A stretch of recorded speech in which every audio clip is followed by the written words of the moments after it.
G'day and welcome to the Matt Fradd Show. I am super excited for what you are about to see. I interviewed my dear friend and pro-life apologetics ninja, Stephanie Gray, about the topic of abortion. And this was a really in-depth discussion. We talk about the best arguments from the pro-choice side and why they fail. We talk about the instances of rape and incest and what the response is. We talk about the life of the mother. We talk about pro-abortion laws. We talk about what Hillary Clinton had to say about the recent Georgia and Alabama laws. We talk about whether pro-life people should be attacking, abortion doctors, those who perform abortions. Just FYI, she says no, but you'll get to hear why she says that. We get into a whole range of issues that you're really going to enjoy. So thank you so much for watching. Look, I got to say, and this show, all right, like it costs money, and it wouldn't have been possible if, in part, for these two sponsors. All right, so the first group I want to thank is Covenant Eyes. You've heard me talk about Covenant Eyes before, so please listen up. Covenant Eyes is the best filtering and accountability software on the web. That's just all I can say about it, right? Like if you struggle with pornography, if you're tired of seeing pornography, maybe you're just tired of the temptation and you want to kind of do away with it, you've got to get Covenant Eyes. And I want to tell you how you can get a month for free so you can try it out, okay? Type in Matt Fradd, okay? That's one word, Matt, M-A-T-T. Look, it's right there. Well, you can't see it right now, but you will in a minute. Matt Fradd, M-A-T-T-F-R-A-D-D in the promo code. That'll give you a month free, and you can try the best filtering and accountability software on the web so you don't have to have the opportunity to look at pornography. So it blocks the stuff, but it also sends an accountability report to an accountability partner. That changes it, right? I mean, suppose you're someone out there right now and you struggle with pornography. What if I said to you, okay, so you look at pornography from time to time. What if someone was always watching you? Like, what if your best friend was always in the room? Would you get to a point where you're like, I can't help it anymore, and just start looking at pornography? Probably not. That's kind of what accountability software does. It sends a weekly, daily, you choose, reminder to a trusted accountability partner so they see the stuff that you go to. And the point isn't so that your friend can then shame you, it's so that they can help you. You need to get Covenant Eyes. Use the promo code MattFradd. You'll get a month free by using that promo code. They know that we sent you, so please use that promo code MattFradd. Also, if you have children, okay, you need to have Covenant Eyes. You see the stuff that pops up, so are they. You can be the accountability partner for your child. Again, not so that you can make them feel bad if they go anywhere that they shouldn't, but so that you can be there if they need you. I beg you to get this. Go to covenanteyes.com, covenanteyes.com. We're going to put a link below. Use the promo code MattFradd, and that'll get you a month for free. Try it out for a month. If you don't like it, cancel it. You don't lose any money at all, but you're not going to want to cancel it. And it's very reasonably priced. We have it on all of our devices. Covenanteyes.com. Get it today and use the promo code MattFradd. The second group I want to thank is Exodus 90. Exodus 90 is an ascetical program for men who want to take their faith to the next level, okay? There's a lot of chaos going on in the church right now. And I guess we have two fundamental options. We can complain about it, or we can do something about it. And what we can do about it, I think what the Christian response is to pray and to fast so that we can grow in sanctity. And for those who are in the leadership of the church or in places of authority who aren't doing as good a job as they should. So 90 days, you give up things you'd rather not give up. You take on things you'd rather not take on, like a cold shower for the whole 90 days, okay? Now, here's what's cool about it. It's not something you do in isolation. It's something you do as a community of brothers. So go to Exodus 90, join them. I have known so many men who have done this after 90 days of these ascetical practices, meeting weekly with men, going through the book of Exodus for 90 days. Their lives have been fundamentally changed. So let me ask you a question. Are you wanting to get more out of your Christian walk? If you are, go to Exodus 90 right now. Check them out.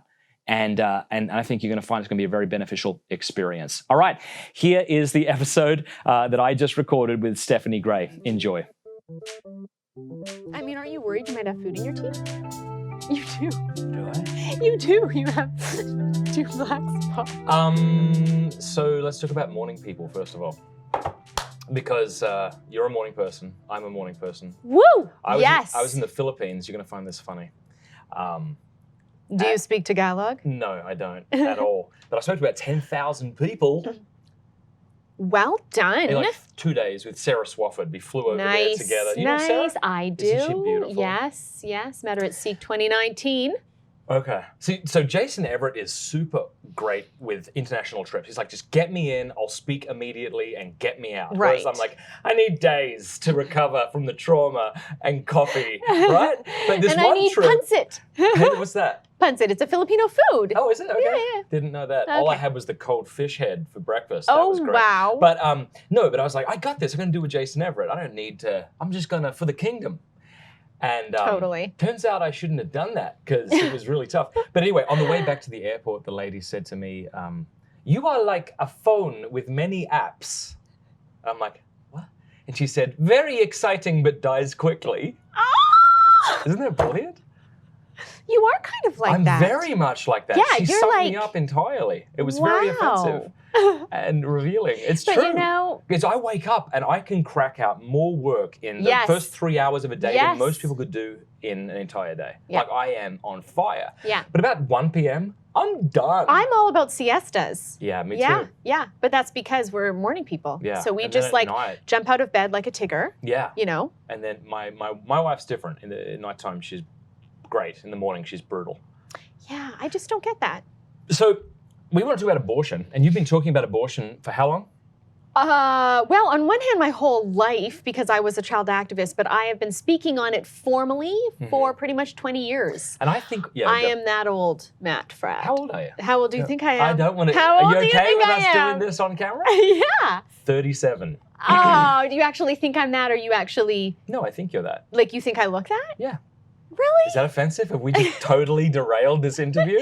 No, actually, it's not offensive because I'm 38 and I'm going to be 39. So you Okay. still What would have you got liked me to say? Well, you know Because if what? I said 20, you would have been offended because you knew I was lying. Well, that's so true. what would you well, like it's just me to have said? because on a recent trip I was on, this elderly gentleman was shocked at my age because he said, you're less than 30. Well, But you know what? yeah. He was an older gentleman, probably didn't have his glasses on. What would you have liked me to say? No, 37 is good because it's younger than I am, but still acknowledging that I am who I am. No, that's good. That's good. I'm 35. Yeah. Yeah. Yeah. Well, you know My what? wife's 37. Yeah, that's right. Yeah. Well, I was going to say the same age, but not quite. So you've been speaking publicly about abortion for 20 years. Yeah, I was 18. Yeah, 20 years. I was 18 when I gave my first formal pro-life talk Wow. after hearing Scott Klusendorf.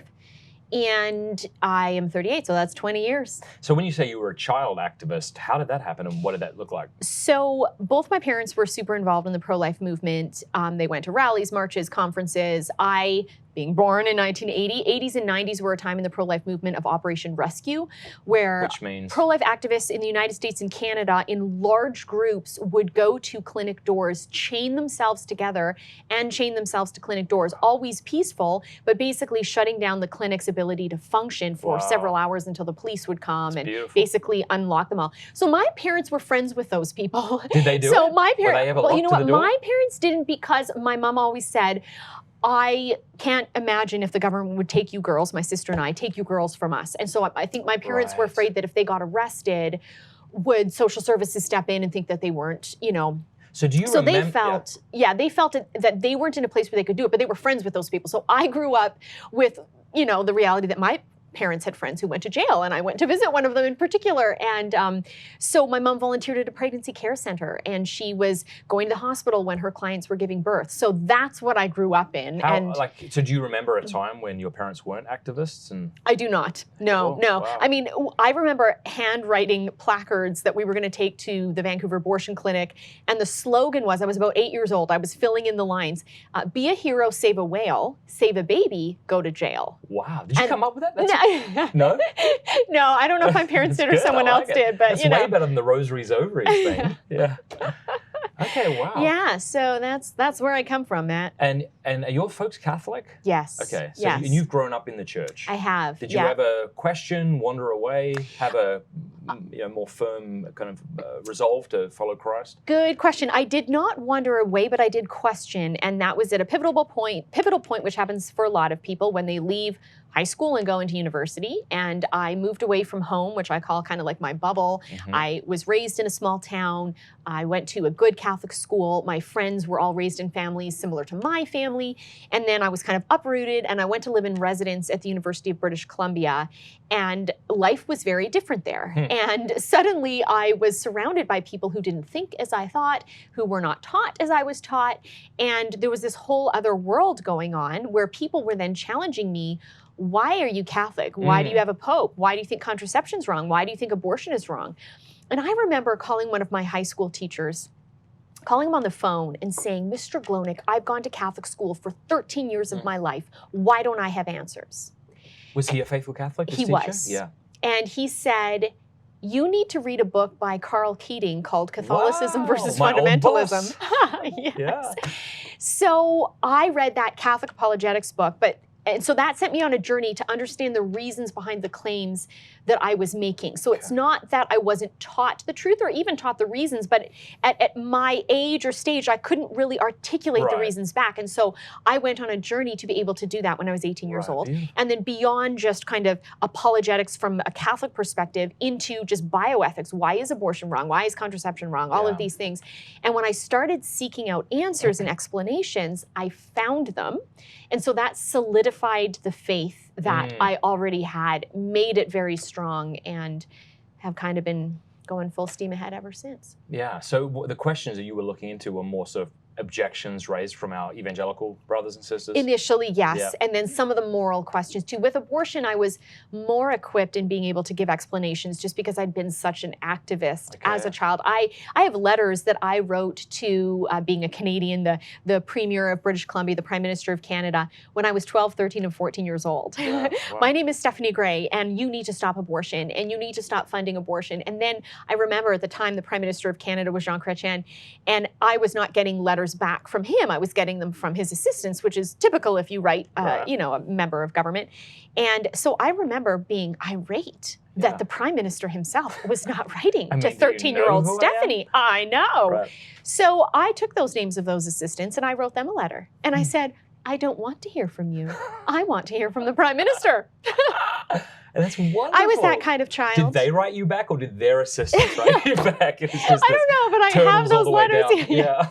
Who is this kid? Ah, beautiful. And so this passion has never left you. You gave a talk when you were 18. Why don't we do this? Why don't we begin by just sort of maybe steel manning the abortion position, the pro-choice position, because it's always important, isn't it, that we try to understand where our ideological opponents are coming from, to not dismiss people too quickly.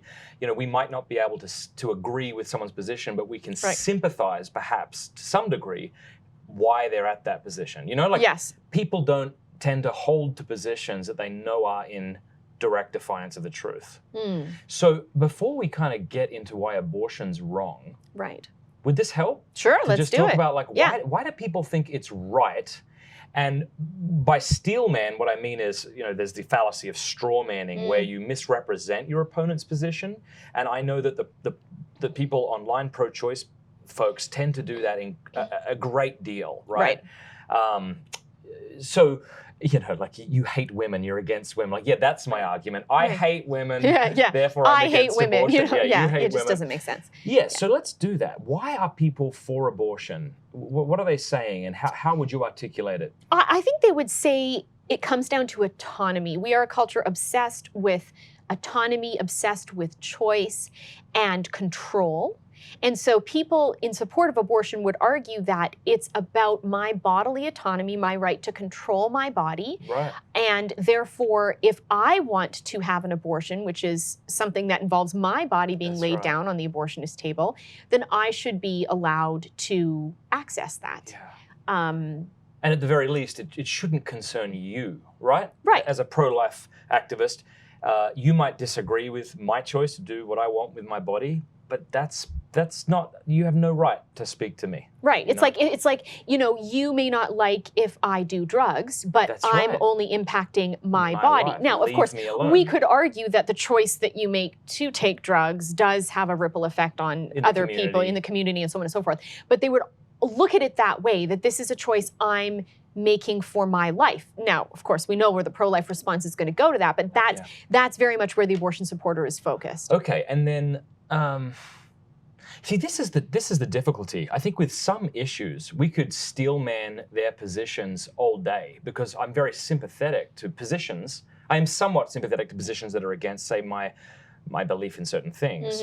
But I'm so unsympathetic to the pro-abortion position that it's really difficult for me to spend much time propping up their argument, because I just feel like I disagree with it so strongly. Well, I think yes, you do disagree with it, as I do so strongly, but it also comes down to the fact that it's still not a very strong argument, because we know that it is not just the woman's body that's involved when she has an abortion. You know, like increasingly I'm saying when I do debates and different lectures on the topic, I will say to the audience, when a woman takes a pregnancy test and she's not yet seen the results, but she doesn't want to be pregnant, if the test comes up negative, will she go to an abortion clinic?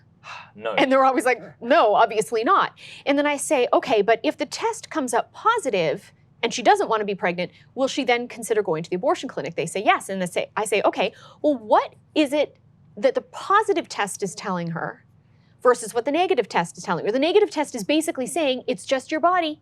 Don't worry, it's just you. But the moment she has a positive pregnancy test, that's telling her it's no longer just her body. There's another body there. That's why she's thinking about going to the abortion clinic, an action she would never take if she had the negative test. So the very fact that she's now going to the abortion clinic is an admission there's another body present. So what about that body's bodily autonomy? What about that individual's choice? What about that?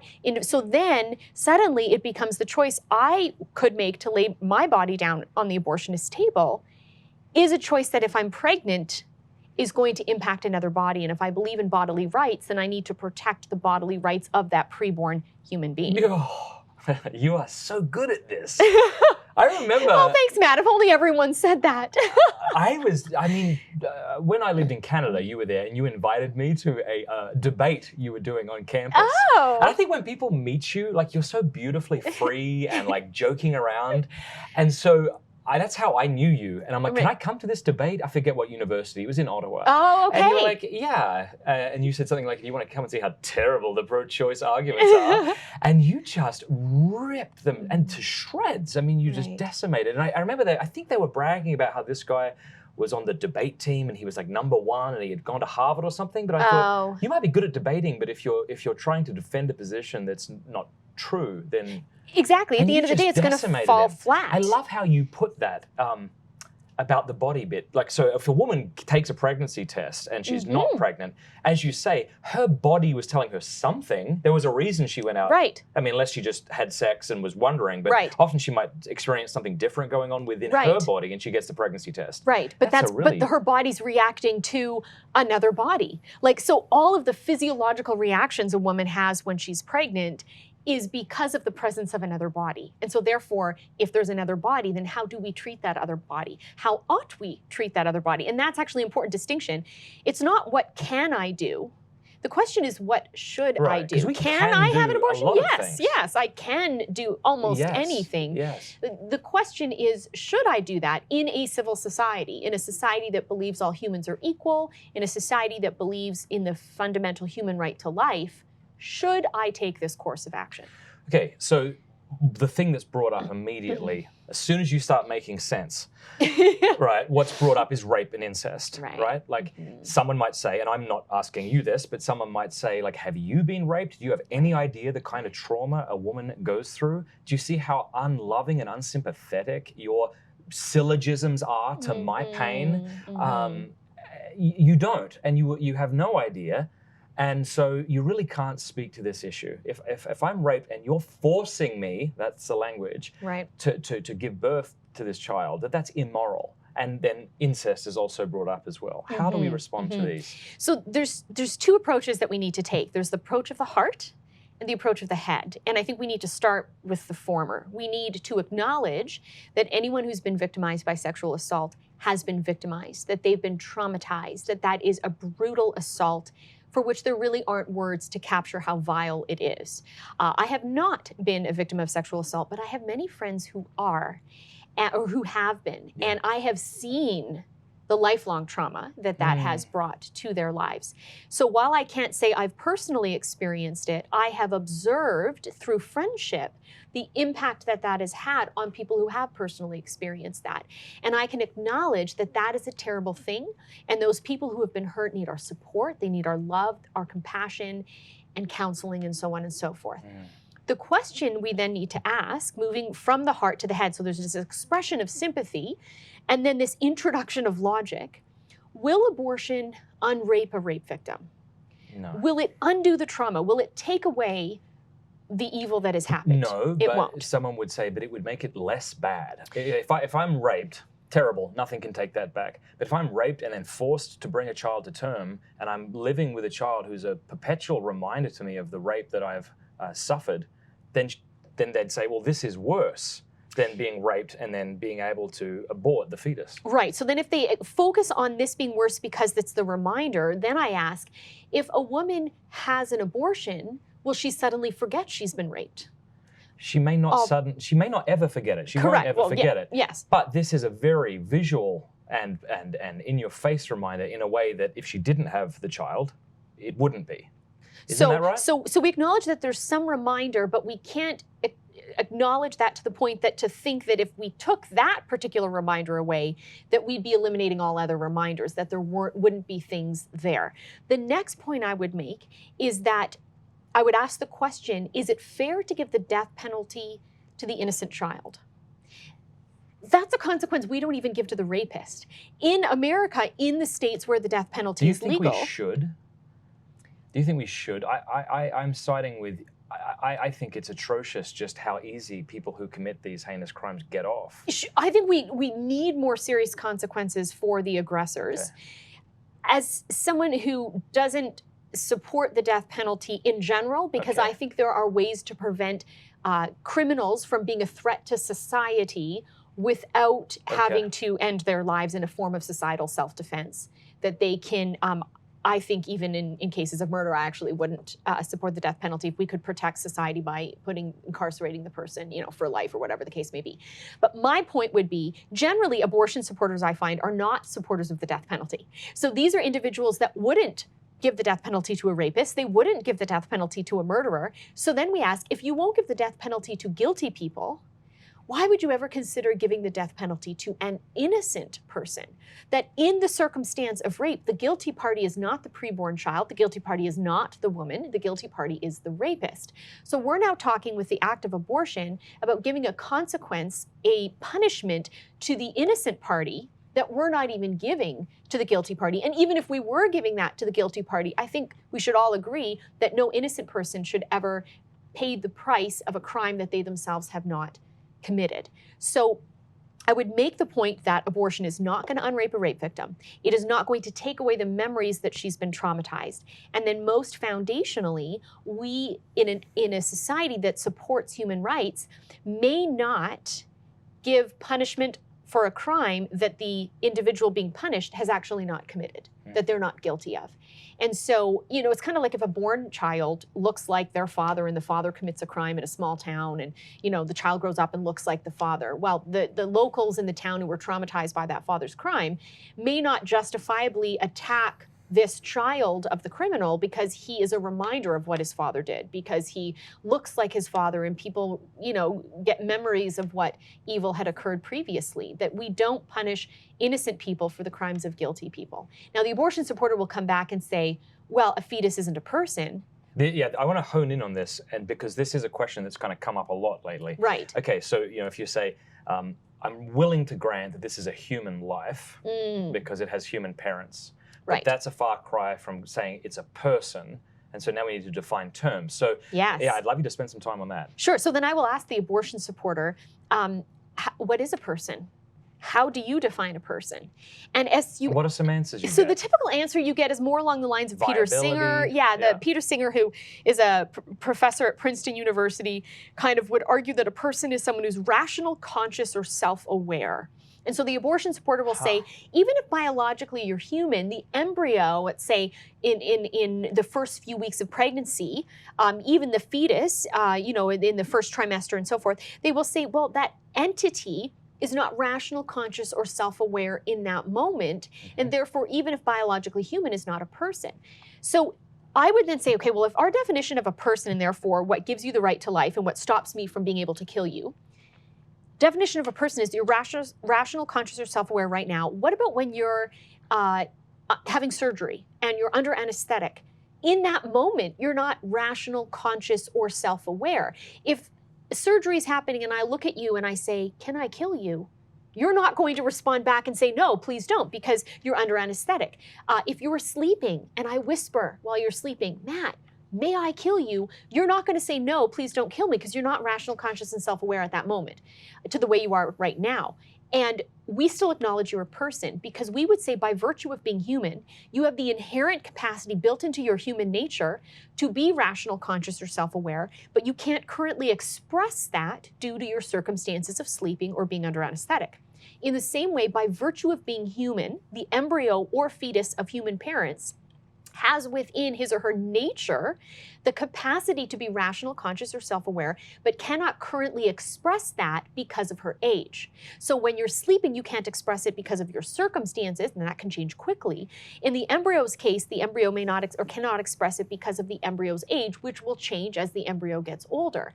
But our right to life ought to be grounded in our existence, not in how old we are. And the embryo cannot act on certain abilities because of the embryo's age. And human rights aren't based on age, they're based on existence as a member of the human family.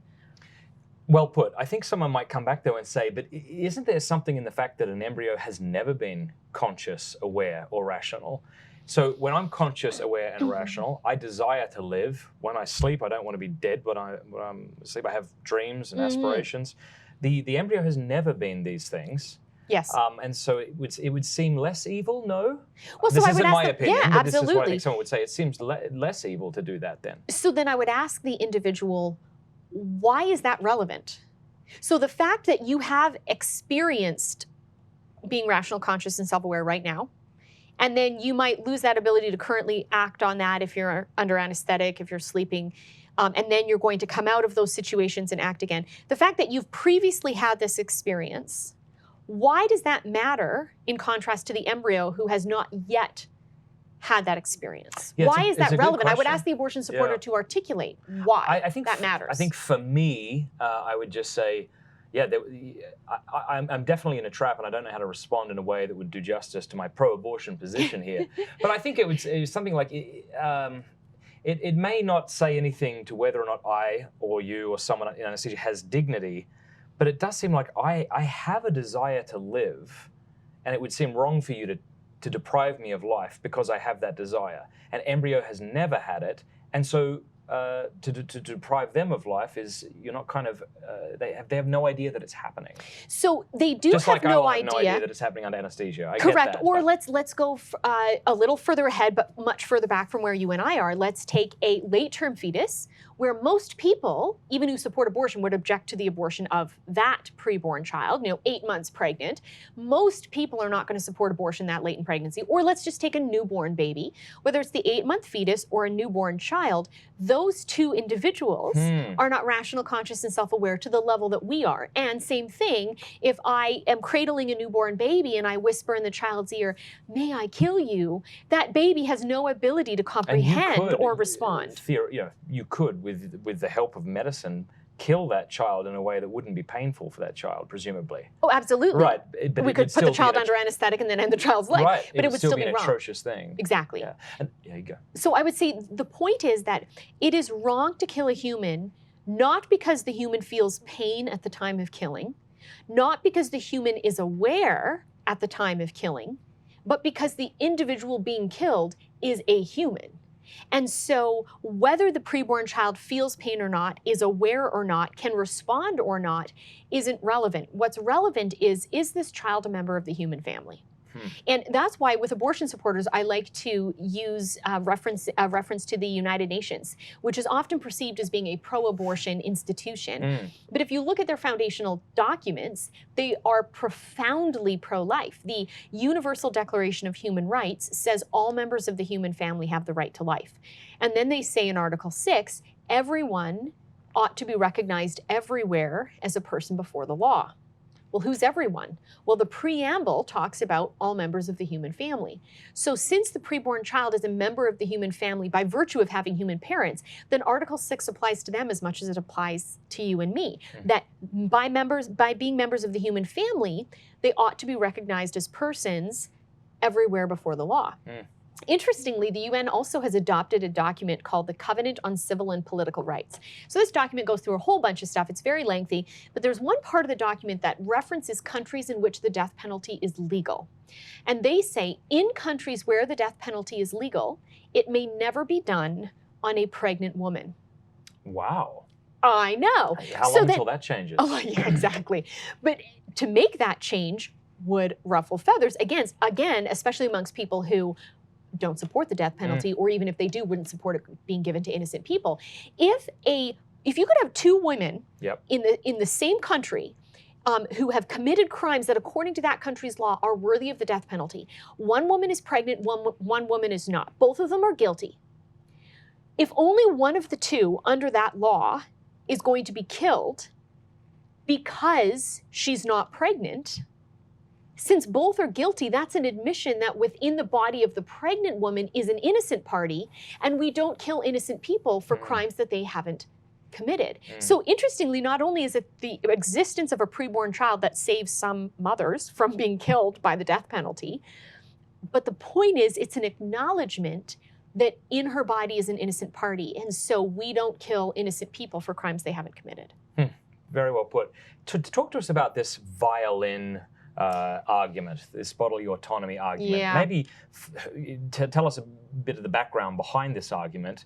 Perhaps state it as well as you can. Sure. And then show us how to respond. I love, as you're making the point about doing, I love taking the pro-abortion argument at its strongest, and even then showing how weak it is, even if it's stronger compared to other ones. So I think we should, so steel manning is kind of the idea where you make someone's argument as strong as possible. This is, of course, what Aquinas does in the Summa. So I think we should use a new term like Aquinasing. Aquinas that argument for me. Yes. Really steel man it for me. Okay. Yeah. Sure. So moving beyond what we've just looked at, which is the idea that abortion supporters will say the embryo isn't a person. What is happening is some abortion supporters are saying, yeah, the embryo is a person. The embryo is equal to you or me. The embryo has the same right to life that you or I have, but they will argue. Let's just stop there for a second because you so often do not get that admission from pro-abortion folks, at least those who haven't thought about it a great deal. Correct. It's more on the university campuses, amongst the philosophers. They've kind of moved in this direction. And it's an argument that I don't know if you could say was first proposed by Judith Jarvis Thomson, but was, you could say, made famous by an abortion supporter by the name of Judith Jarvis Thomson, who in the I believe it was 1970s, wrote a paper called Unplugging the Violinist, or something along those lines. And she was making the point that someone can be considered equal to another, but not have the right to another's body. And so the analogy she came up with to demonstrate that point was to say, imagine you wake up one morning and you are not at home, you're in a hospital. You don't know how you got there. And you try to roll over in the bed you're in and you see there's another human in the bed with you and you're attached to them. She said, imagine now a doctor comes into the hospital room and says, I'm terribly sorry for the situation you find yourself in, but last night you were kidnapped. You were kidnapped by the Society for Music Lovers, because you see, this society knew of a world-famous violinist that they loved, and this world-famous violinist was going to die. And the Society for Music Lovers didn't want that to happen. They wanted to preserve his life. And they realized that there was only one person in the entire world who had the right body type, who, if connected to the violinist, could keep the violinist alive. And so they discovered that person was you, and they kidnapped you, and here you are. This is a world-famous violinist. He can entertain you while you're in bed. and so she says, now imagine the doctor says to you, don't worry. You're not in this situation forever. It's just for 9 months. And so this woman's clearly a philosopher. Her point was to say, even though the violinist is a human person, has the same dignity, same right to life, is equal to you, this living human person does not have a right to use your body without your consent. And so she argues, just as you can reach around and unplug the violinist, so too ought a pregnant woman be allowed to unplug, so to speak, her fetus, who's a living human person, because the living human person does not have the right to the woman's use body. your body. Yeah. You've put that very well. Thank you. That feels very... I think I would have done Judith Jarvis Thompson proud. Yes, good. Okay, and so is this an argument you ever heard and were rattled by? Yes. Oh, yes. Tell us about that. Yes. Well, I remember being So when I first heard the argument, I believe it was in a philosophy class at UBC, and that argument was in my textbook. And there was, in fairness, not so fair, but in fairness, there was a pro-life essay in the textbook too, but it was not very good at all. And I remember reading it being like, I need to submit a better essay for this textbook. Yeah. So that's when I first encountered the argument. So then I went to my mentor, Scott Klusendorf, the pro-life speaker who really inspired me to do pro-life work full-time. And he helped me think through the argument and the response. Was this the first time he had heard it, or no? No. So he had dealt with it before. And so then the response is to say, well, several things. First of all, that there is a difference between the pregnancy, in that when a woman is pregnant, she, in the vast majority of cases, has consented to the act of sex which brought about the pregnancy. So in the case of the violinist, you were kidnapped and plugged into this person without your consent, but for the vast majority of circumstances where women are pregnant, they've consented to the act of sex, and since pregnancy is a possible consequence, they have to accept that. Kind of like if you play baseball with your child in the street and your son hits the ball and it goes through your neighbor's window, you can't say to your neighbor, you know, I consented to playing baseball, but I didn't consent to the ball going through your window, so I'm not going to pay for your window to be fixed. If your neighbor took you to small claims court, he would be able to argue that by virtue of playing baseball in an area where there was glass, there was an inherent risk associated with that of breaking someone's window, and by entering into the game, you have to embrace the consequence and therefore pay to fix the window. Now, the abortion supporter who's hearing all of this will instantly say, okay, fair enough.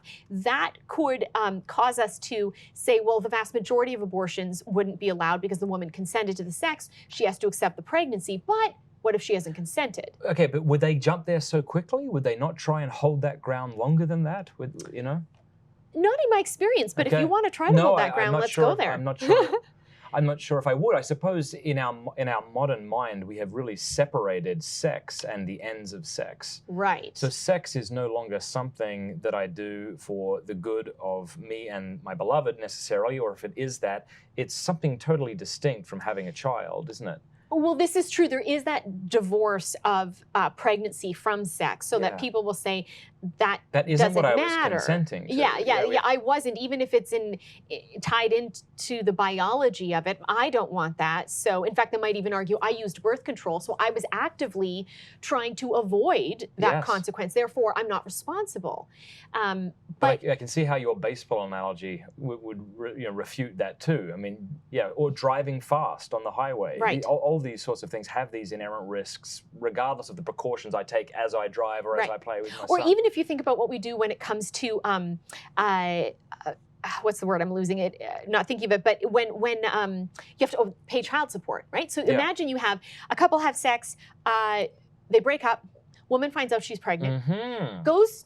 Doesn't tell him. This is not something the husband was intending. Not even the husband, right? They're not married. Right. So let's say he doesn't want the child. And let's say that she doesn't tell him that she's pregnant because they broke up. But she decides that she wants to carry through with the pregnancy. When the baby's born, she realizes, hey, I need some financial help. Yeah. So she goes, they do a paternity test. He finds out he is indeed the biological father. And she says, you owe me child support. Now imagine if he came back and said, hey, I consented to the sex, but I sure didn't consent to this pregnancy. I'm not paying for child support. Yeah, most women would want to slap him. Yes, as they ought to. And if she takes him to court over this matter, the court will rule in her favor that by virtue of engaging in the act of sex and creating this human being, that he has to accept the consequences, which is the existence of a human being who's vulnerable and needy and requires financial provision, and therefore he has a duty to pay child support. So if we expect that of the men, shouldn't we expect that of the women? So that's kind of one angle we could come from.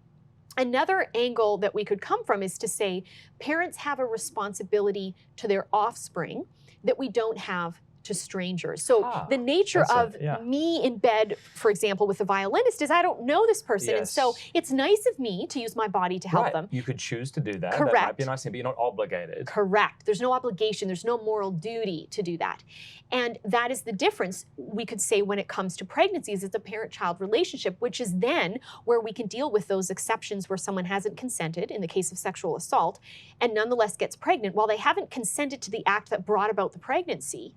By virtue of being the parent of the child, biologically, the rape victim is the mother of the offspring. Okay. Parents have a responsibility to care for their offspring in a way they don't have a responsibility for strangers. So if a child is starving in your city, it's nice of you to go to a homeless shelter and work to provide food. Yes. But if you don't volunteer at a homeless shelter to help starving children or adults, you're not going to be found guilty of breaking a law by refusing to serve the homeless. Right. But if your child in your home is starving and you're refusing to feed your child, you will be found legally and morally responsible for neglect. Okay. So now, is this because we've dealt with the you've consented to this in some sense? Now it seems like we're moving over to the pro-abortionist person responds to you, the pro-choice, however they want to define themselves, responds to you and says, "Okay, I get it. In the vast majority of cases, there's consent, but you know, this woman was abducted. This wasn't her choice." So it's we've already moved into this we've moved into this to say, but parents have a responsibility to their offspring. We don't have to strangers. Which sounds mean, doesn't it? A little bit. Not generally speaking. I get that we have. It's really cruel of you to expect me to feed my children. Right. No, but to say that, okay, you've been raped, so it's your responsibility. You feel that, even though, like, I get it logically that one has a responsibility, but it's like, I didn't ask for this. I was brutally assaulted, and now you are telling me that I am obligated. Like, who the hell are you to say that? Well, I think it's to say that we have a duty to help the vulnerable. What makes rape wrong? It's that you have a vulnerable party who is attacked by a stronger party. What makes abortion wrong? You have a vulnerable party that is attacked by a stronger party. That is in no way intended to minimize the gravity or the trauma of a sexual assault. It's to simply make the point that when injustice happens, when terrible things happen, it doesn't give the victims license to do just anything in response. I would argue that a victim of sexual assault who becomes pregnant doesn't have to raise the child. The question is, in a certain window of time where no one else can care for the child, is there a responsibility to meet the basic needs of the child? Yeah. So again, by way of analogy, we could imagine, let's say that you're kidnapped and you're kidnapped alongside a newborn baby who's been kidnapped. And you find yourself, you've been, you were knocked out, and then you wake up in a cabin, which is locked. There's no way of getting out. It's like boarded up. You're in the middle of nowhere, and you discover that you're kidnapped with a child who's of no relation to you. And in this cabin, interestingly, there is formula, there's water, and there are bottles. There is a capacity. There's no great kind of heroic virtue that's required for me to support this child. It's right there. It's right there. And are you related to this child? No, but this is the basic needs of the child. So do you have a duty, even though you've been a victim of kidnapping, to meet the basic needs of the child in your presence who's incapable of meeting those needs for herself? And when you're freed, hopefully, from this situation, you don't have to go on and raise the child. Now, so the abortion supporter might then say, well, then if you have to help the child in the cabin in the woods where you're both kidnapped, shouldn't you have to help the violinist because you're not related to the child and you're not related to the violinist? And so then it comes down to our basic or ordinary needs versus extraordinary needs, in the case of the violinist needing to be plugged into my body. So to unpack that a little more, I once debated a philosophy professor where I found myself temporarily stumped, where he brought up the violinist argument, but he put a variation on it. I was about to do something similar, so I wonder if it's the same thing. So he made a variation of the argument, and I remember thinking, I'm not fully prepared because I know it in this form. And so he started the debate by saying to the audience, I'm going to agree for the sake of discussion that the embryo is a human person with the same right to life as all of us, but abortion is justified in the following manner. He said, imagine this analogy. He said, Imagine that you are a parent and you have a born child and you love your child, and your child suddenly gets very sick because your child has kidney disease and is going to die unless your child gets a kidney transplant. Now, he said, imagine that you're the only person in the world with the right body type so as to be able to donate one of your kidneys. In doing so, save your child's life. No one else has the capacity to be able to do this. He said, would it be nice of you, the parent, to give your kidney, one of your kidneys, to your child? Yes, it would be nice. Would it save your child's life? Yes, he said it would. Would it kill you? No, you've got two. But then he said, should the law force a parent to give their kidney to their child? Great question. Yeah, and he said no. And even from a Catholic perspective, we know when it comes to organ donation that there isn't a moral obligation to donate one's organs. It can be an act of generosity in the right circumstances, but no moral duty. And so he said, just as a parent should not have a legal duty to give their born child their kidney, a parent, in the case of the mother, should not have a legal duty to give her preborn child her uterus. So I'm sitting there, Matt, in front of 200 students. Wow. Dying inside, totally panicked, and having an acting background, I thought I'm going to look calm, cool, and collected. So I'm fake note writing, like I had this impassioned response. Totally. And being a person of faith, I immediately started praying, like, "Come, Holy Spirit, like Lord Jesus, like what do I say?" And I think I've only experienced this once in my life, tangibly sensed God speak to me. Very clearly, not audibly, but in a sentence that I can repeat exactly as he said it. He called me by name. He said, "Stephanie." This is the Holy Spirit. Yeah. Okay. "Stephanie, I made the uterus for a different purpose." Now that's all God gave me. I was like, okay, give me a little more. Give me more. Yeah. So I was like, "Come, Holy Spirit," and then literally as my opponent was wrapping up his opening remarks, where I then had to get up with a response, it was the moment of epiphany. The scales fell from my eyes. I had like this light bulb go off, and I thought, I've got it. So I got up in front of everyone and I said, "Professor Snedden makes a very compelling remark, very strong argument, until," I said, "we ask ourselves a question. And the question we have to ask ourselves is this: what is the nature and purpose of the kidney versus the nature and purpose of the uterus? Because when we ask and answer that question, we come to see why a parent should not be legally obligated to give one, but actually should be legally obligated to give the other." And so I said, the kidney exists in my body, for my body. I said, the uterus is very different. Stephanie, well, brilliant. praise Jesus. Yeah. I said, the uterus exists in my body every single month, getting ready for someone else's body. Every single month, my uterine lining is thickening in great expectation for the implantation of the next generation. And I said, therefore, you could say the uterus is unique from all the other body parts in that it exists more for my offspring than for me, and they can therefore claim a right to that in a way the preborn or born couldn't claim a right to. I get your kidney, I get this, I get that. So the good news is it was reported back to me. The professor told his class a couple days later that he was up all night trying to think of a response. I know, praise Jesus. Beautiful. So all that to say, that variation really helped me boil it down to a couple things.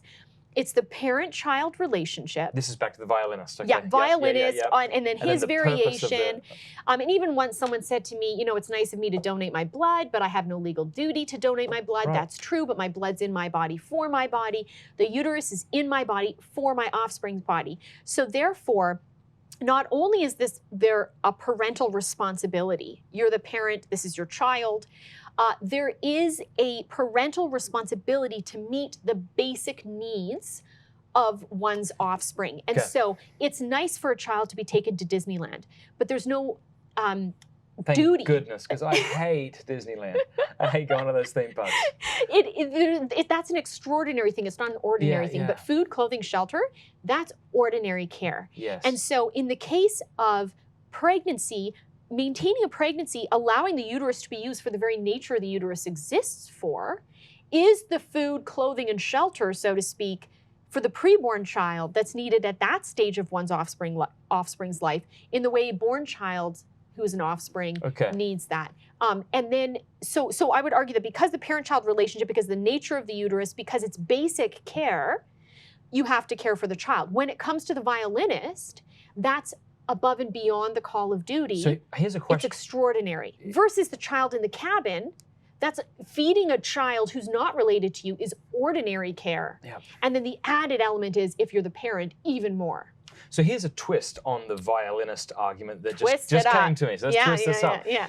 Suppose the violinist turns out to be the son you gave away at birth, and you're now hooked up to your 30-year-old son who you haven't met in 28 years. Whoa, Matt, good question. Yeah. Am I now morally obligated to spend 9 months hooked up to this stranger? So I would say you're not, even if you find out that you are the parent of the child, because being plugged into a born person is not the basic care humans need to grow through the stages of human development. That's extraordinary. But wouldn't you agree that someone would look upon the woman who disconnects herself from the violinist who turns out to be their son with a lot more judgment, kind of horror? How could you do that to your son? Maybe legally you weren't obligated, but it's your son. I think that would strengthen the pro-life argument, though. I think you could say there's that a greater people would be responsibility horrified. There, surely. There is, but at the same time, there isn't a duty for you to give one of your kidneys to Liam, one of Liam or Avila or whoever, because you might have to be factoring in other things. You might have to be factoring in that if you give one of your kidneys up, will that put your health in jeopardy and your ability to care for your family. So when it comes to extraordinary or heroic acts, we may choose them, but there isn't a moral or legal duty to choose these things. And so even though that's in this hypothetical, that's your born child, in that case, the giving of your kidney or being plugged into your kidney, of course, this is a made up scenario because that doesn't even exist. But the point is, there isn't the same duty as the basic care required for regular human growth and development. And so if I wake up one day to find myself attached to my baby,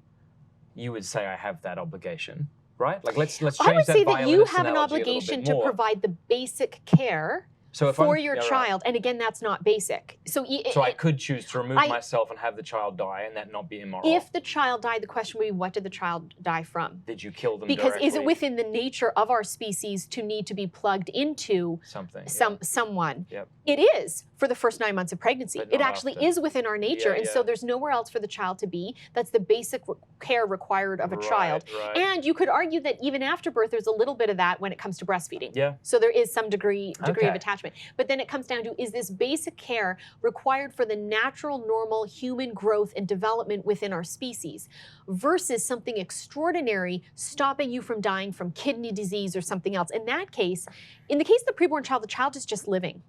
In the case of the scenario of the child who's got kidney disease or whatever the case may be, the child is dying from some pathology which has presented itself. And the question is, how far do we have to go in response to the pathology? But we're not talking about that with pregnancy. Pregnancy isn't pathology. The child's need for food, clothing, and shelter is what actually any species really needs for growth and development.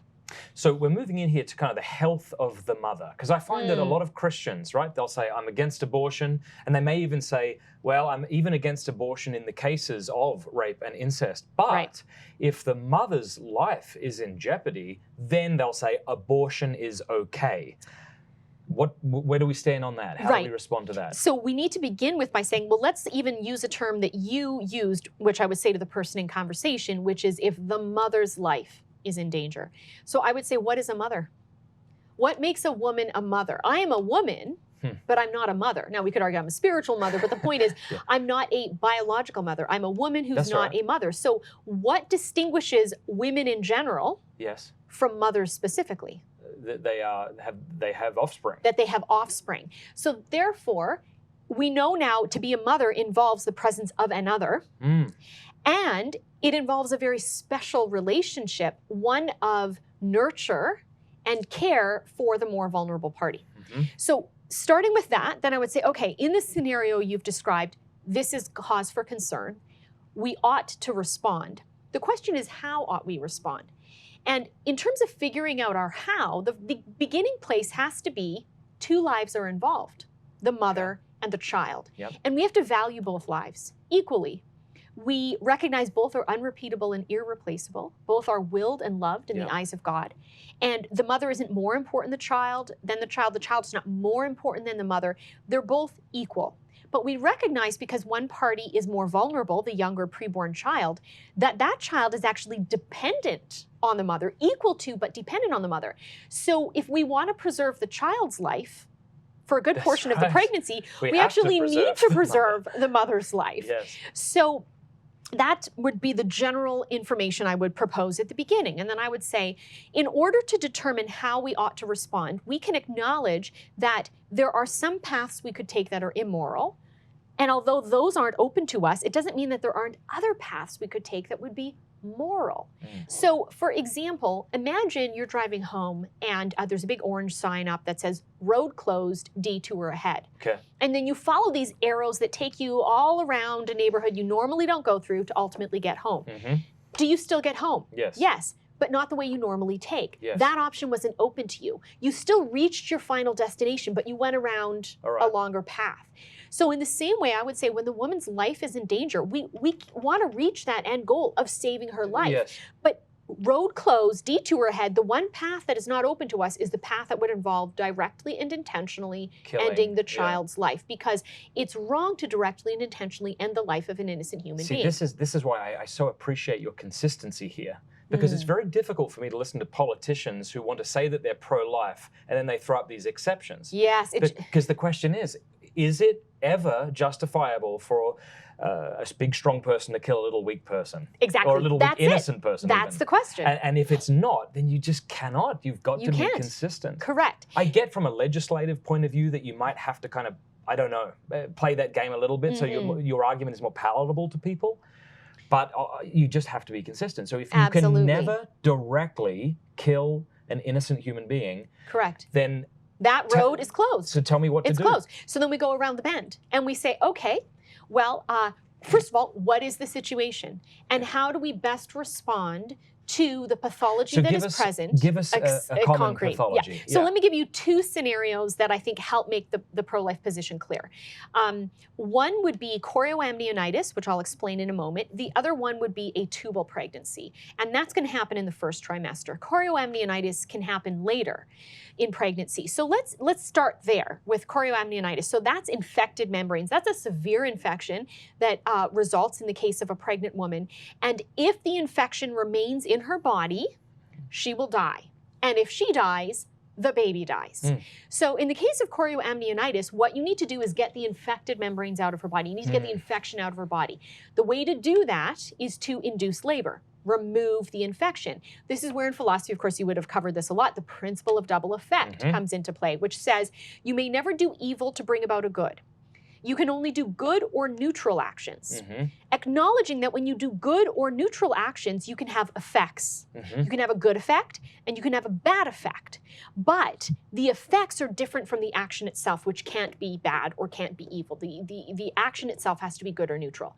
So in the case of inducing labor in the presence of a serious infection that threatens 2 people's lives, the action is good. You're removing an infection. The good effect is the mom does not die because the infection is out of her body. The bad effect is if it is prior to viability, prior to our ability to have technology that would keep the child alive out of the womb, such as an incubator. If it's prior to that, and viability, I mean, people generally will say 24 weeks is where a child can survive outside the womb, but there have been cases where babies have survived at 21, 22, 23 weeks. But let's say we're at 18 weeks and we don't have time to wait because of the rapidly progressing infection, that the induction of labor is not a bad action to kill the child. It's a good action to remove the infection. But in inducing labor, the baby's going to come to, the baby's too young to survive in an incubator, the child dies. Not because we've directly killed the child, but we've responded to the presence of a pathology, which if left alone would have resulted in the demise of the child and of the mother. So this, what we're talking about for those at home, is not an abortion. Correct. It's ethical medical response to the presence of a pathology. Pregnancy is not a pathology. A human being is not a pathology, but an infection can be a pathology. Cancer is a pathology. So let's take, before we go on to a tubal pregnancy, let's say you have cancer. And let's say a woman is 23 weeks and they find out she has cancer in her body. And the doctors say, we need to give you chemotherapy. In that case, if waiting one more week would not threaten her life, and we can say, let's wait until the 24-week mark, then we'll induce labor to put the baby in an incubator, and then we're going to give you all the cancer treatment that you need so as to not harm the child, then that's the best of both worlds. We're now working to preserve the child's life with the technology we have, as well as responding to the pathology within her. Now, let's say she's maybe 15 weeks, and the doctors say, we don't have time to wait 9 weeks. It's life or death. We have to administer chemo, and this could hurt your child. This could kill your child. In that situation, it would be ethical to administer chemo if the mother so chose, because we're not giving chemo to kill the child or hurt the child. We're giving chemo to kill the cancer, which is in the woman's body. And it's possible, actually, there have been cases where pregnant women have had chemo and it's actually not negatively harmed the child. What a heartbreaking thing to have to go through, right? Absolutely. Yeah, absolutely. Now, but let's take it to the extreme and say that it would harm the child. Even that, if you cannot wait, could be justified. Now, two things. One, you could have a situation where you could wait a week or two, and then you end up being able to preserve both lives.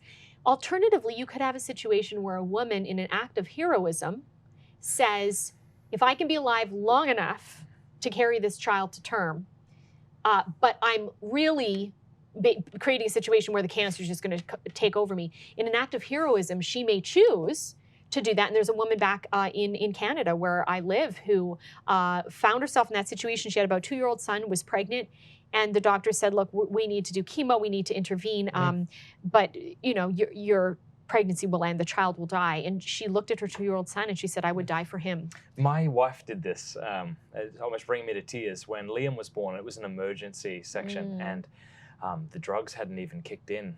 You know, it was drastic. And I remember her very much saying, and I forget exactly how she said it, but it was all about Liam. It was all about saving Liam, and it was almost like her life was whatever. It's fine if I don't live. That's okay. Save him. And I'm like, I'm not okay with this. Right. Of course, you're torn. And, and of course, that's a heroic thing. Yes, right. And that's where we see. So.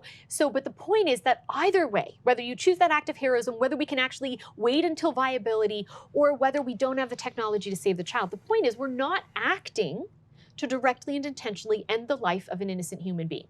We're acknowledging there's the presence of two parties, and we're going to do our darndest to save both. We may not succeed. So now let me give a concrete case where we will not succeed, and that's a tubal pregnancy. All right, explain what that is. So people think pregnancy happens in the womb. It doesn't. The beginning of pregnancy happens in the fallopian tube. So the sperm make its way through the uterus into the fallopian tube where the woman's egg is hanging out.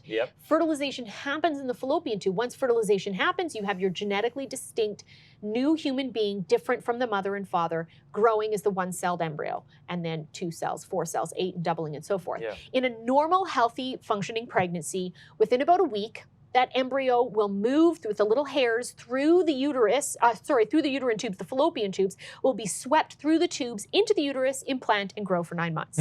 In the case of a tubal pregnancy, the preborn child does not make it into the uterus. For whatever reason, the child gets lodged in the fallopian tube, and that can happen for a number of reasons. She might have scar tissue from previous surgery. She might have scar tissue or problems internally because of an STI. She might have tubal structure or function problems. Regardless, there's some pathology that has prevented the embryo from going into the uterus, and the embryo stays in the tube. But the embryo is going to keep growing and developing and do at the normal stages of pregnancy what the embryo would do in the uterus. So as the embryo begins to get to the stage of implantation where the embryo is going to burrow into what would be the wall of the uterus and implant and grow for 9 months, the embryo starts doing that in the tube. Well, the tube is not designed for that. And so as the embryo is burrowing in and implanting and growing, that tube's going to expand. And it will expand so much that if left alone, will burst. And if that tube bursts, the mother can die, and the baby is obviously going to die. So in that situation, There are a number of things that you can do. And the one that I tell people that I would do, because sometimes when you say, well, this is what you should do, people say, if you were in that situation, would you do it? And I say, yes, I would. Yeah. I would have what's called a salpingectomy done. It's not an abortion. A salpingectomy. Salpingectomy. And so that is a procedure where the section of fallopian tube that the child is in that's expanding and growing and basically is now pathological, that section of the fallopian tube is cut out and removed. Yeah. If we could then take that embryo in the tube or without the tube and implant the embryo somewhere, we would do that. We lack the technology to be able to do that. So principle of double effect, unfortunately, the child dies because we cannot save the child. The mother lives because that section of fallopian tube, which is her body, which is designed for the transport of the child, but not the implantation of the child, which if left alone would have resulted in the demise of the child and her.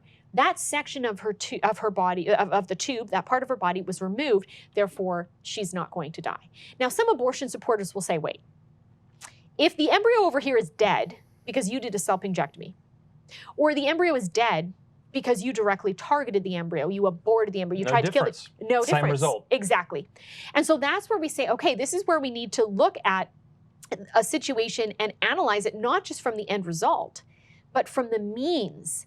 How did we get there? Yeah. Action and intention. What is my intention, first of all? And what is the very action that I'm committing? So in the case of an abortion, the very action is targeting the baby's body. And the intention with abortion is never to save the child. It's always to bring about the demise of the child. In the case of a salpingectomy, the action is targeting the tube. The intention is to try to save both lives, but we lack the technology to do so. So the way to round this out by way of an analogy that I'll provide to people to make it crystal clear is I'll say, imagine two people are drowning. Actually, I was about to bring this up. Oh, were you? Yeah. Oh, do you want to?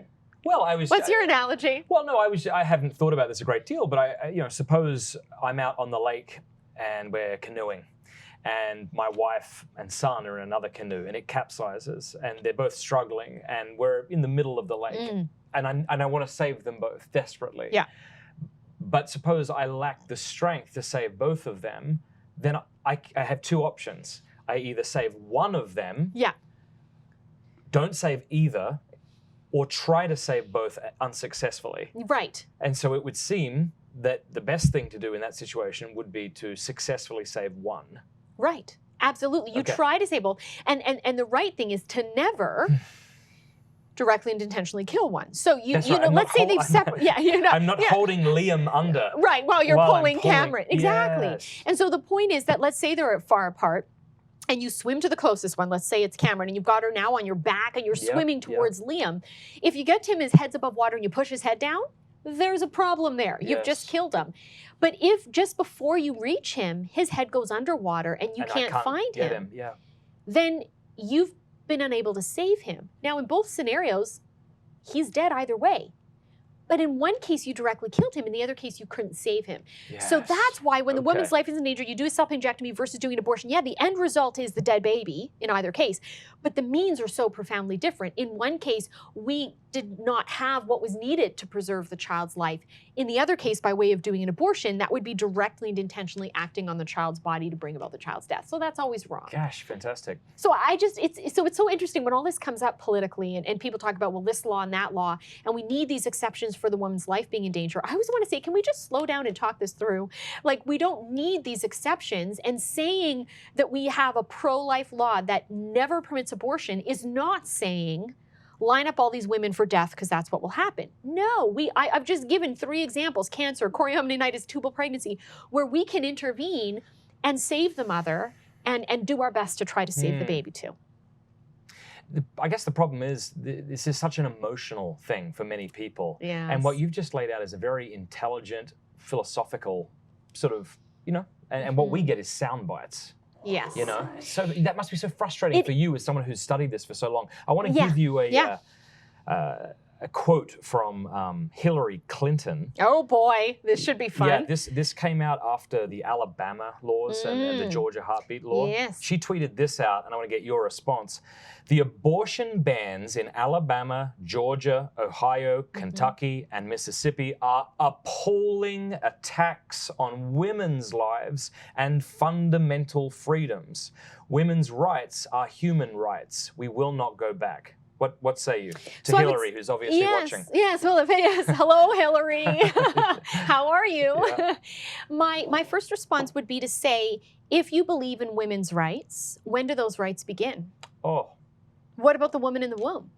What about the female fetus who's being targeted for sex-selective abortion in some communities and some countries around the world?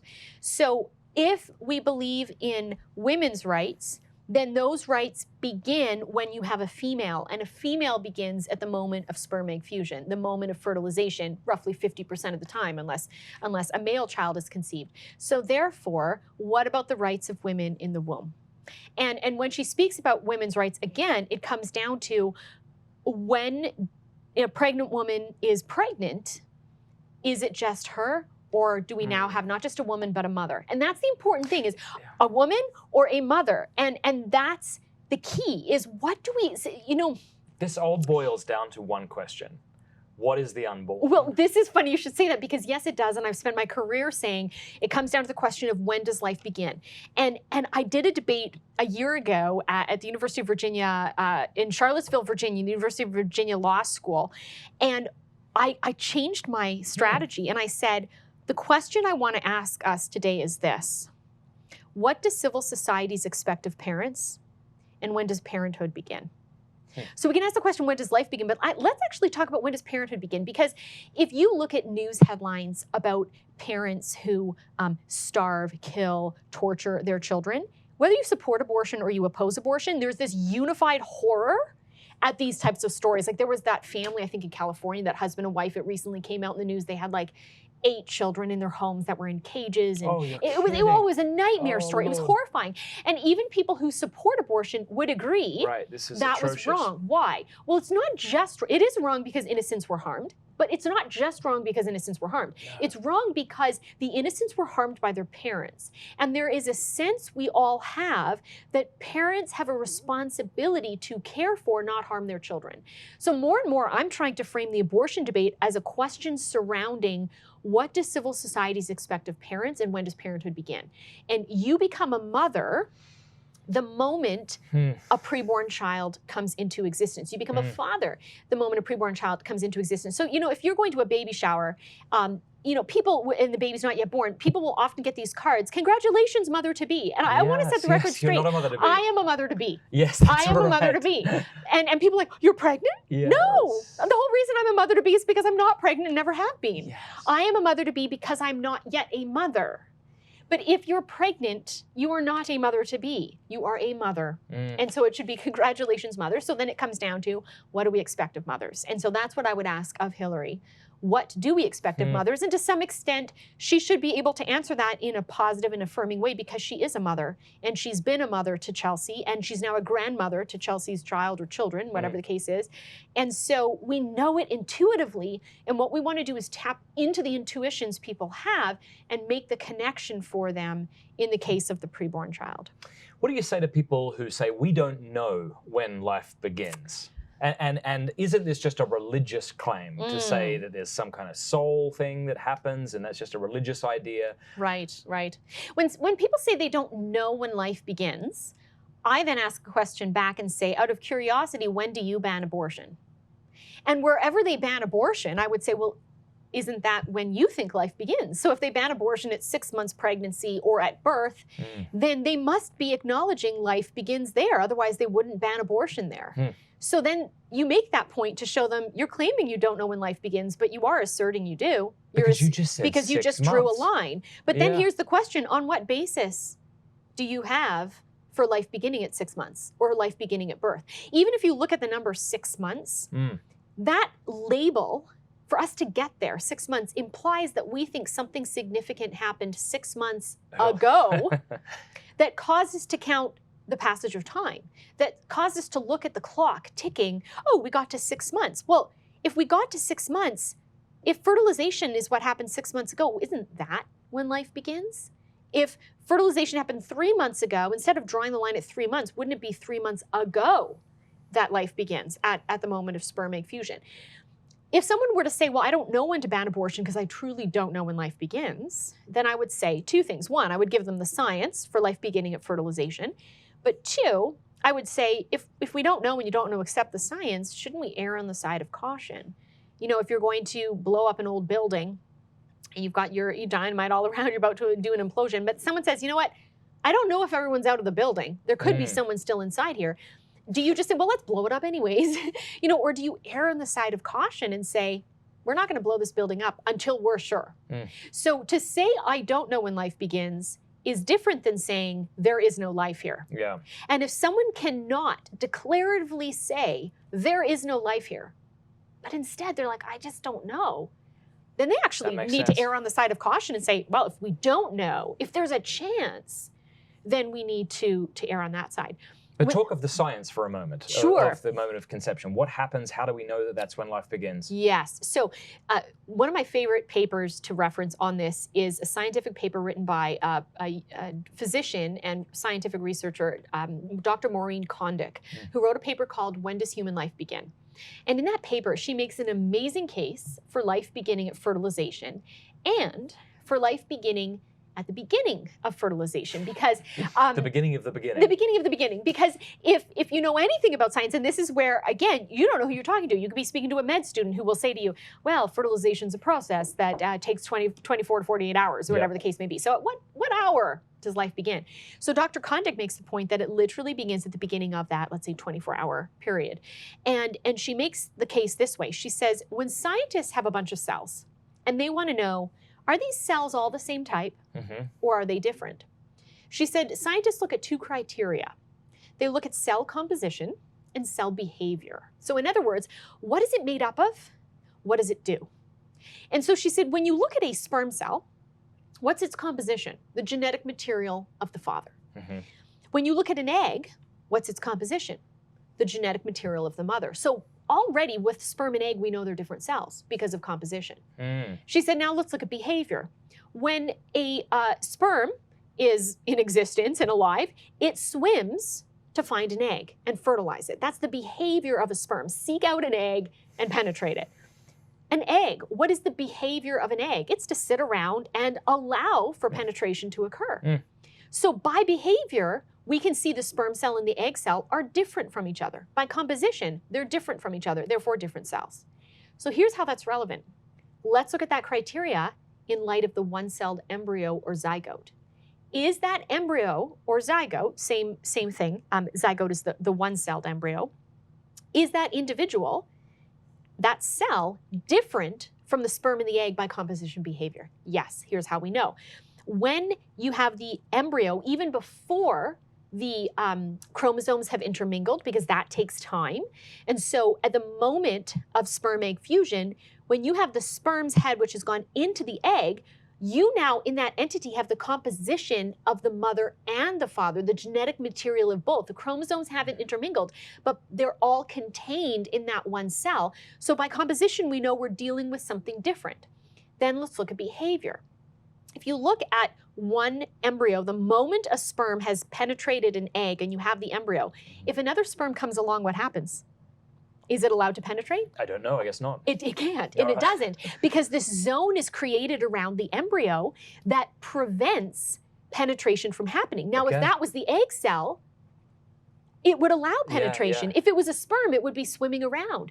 So by virtue of looking at composition and behavior of the embryo, we see it's different from the sperm cell or the egg cell. So my point is, we know that something substantively new has come into existence that we didn't have prior to sperm egg fusion. And that new thing is the offspring, the next generation of the parents. And therefore, if we believe parents have responsibility to their children, since we have a new child genetically distinct from mom and dad, then we ought to protect that child from that point forward.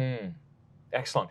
Some people I was listening to Joe Rogan recently, and he was talking about being pro-women being able to have abortions. One of the things he said was, which was still an admission of some kind, which I respected. He said, yeah, if the woman is showing, then I'm not sure. And it was really a feelings-based argument, right? It's like, that feels icky, so in that situation, maybe it's not so okay. That seems to be the way many people who are against abortion argue. It's not based on logic and reasoning and science. It's based on what I find icky or not. And this is the problem with our culture generally, is we have lost the inclination to reason, to think through, to argue properly, and it is very emotions-based, right? So it's like, well, if I feel affection for you, it's wrong to kill you. If I feel the presence of you in my body, it's wrong to kill you. Whereas even if I lack affection and I don't feel your presence, if you actually are there, then I have a duty to do my best to protect and respect your life. This brings up another argument I've heard, and I'm sure you have too. You're in a burning building. Let's bring it up. Bring it up. I love this one. And you've got let's say a baby in the next room. Yeah. But the How old would the baby be? Let's say 2 months. Post-birth. Yes, post-birth. Okay. And then over here, you've got a bunch of embryos. Where do they put embryos? In test tubes or? Yeah, like in the test tubes and then the incubator. Okay. Not the incubator, sorry, the little... the thingy-majig, I think it's called. So they're over there, right? They're frozen, right? Yeah, so they're in frozen the embryos, canisters, right? Yeah. And the building's on fire, and you only have enough time to save the one baby or the 20, let's say, embryos. Frozen embryos, yes. What most of us would do, including me. Let's be honest. I'll be honest. I am going for the baby. Yes. All right, that's what I'm doing. I'm going for that 2-month-old baby, and I'm running out the front door. And I may grieve, but I probably wouldn't, to be quite honest, because to me, intellectually, it doesn't feel. I mean, logically, I get that they're human persons. Yes. But I don't have that kind of attachment. But isn't this proof that I really believe that they are subhuman? Go. Okay, great. Okay, so we have to start with, why is that analogy even being, or that scenario even being presented? It's being presented to get people to say what even you as a pro-lifer have said, which is, I'm going to take the child after birth, not these preborn embryos. So therefore, it means embryos aren't human.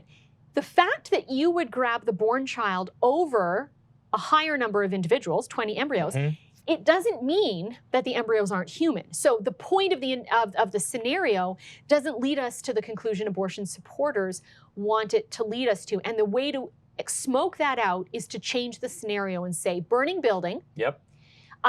You can only save your wife or me. Oh, well, let's not do that. That's too close to home. But some strangers I've never met before. Yeah. But the point is, you're going to, we hate these scenarios because we want to think, well, I'll save both. Right, yeah. Right? But if you could only save, or let's make it fully parallel, as you say, you could only save your wife or 20 strangers. Yeah. Okay? Yeah. Yes, it's a higher number of people, but you're going to save your wife. Yeah. You would. Now, does it mean those 20 people aren't human? No. It just means that you have an emotional attachment, a relational connection, and even an obligation. And an obligation by virtue of your marital relationship to run first for your wife.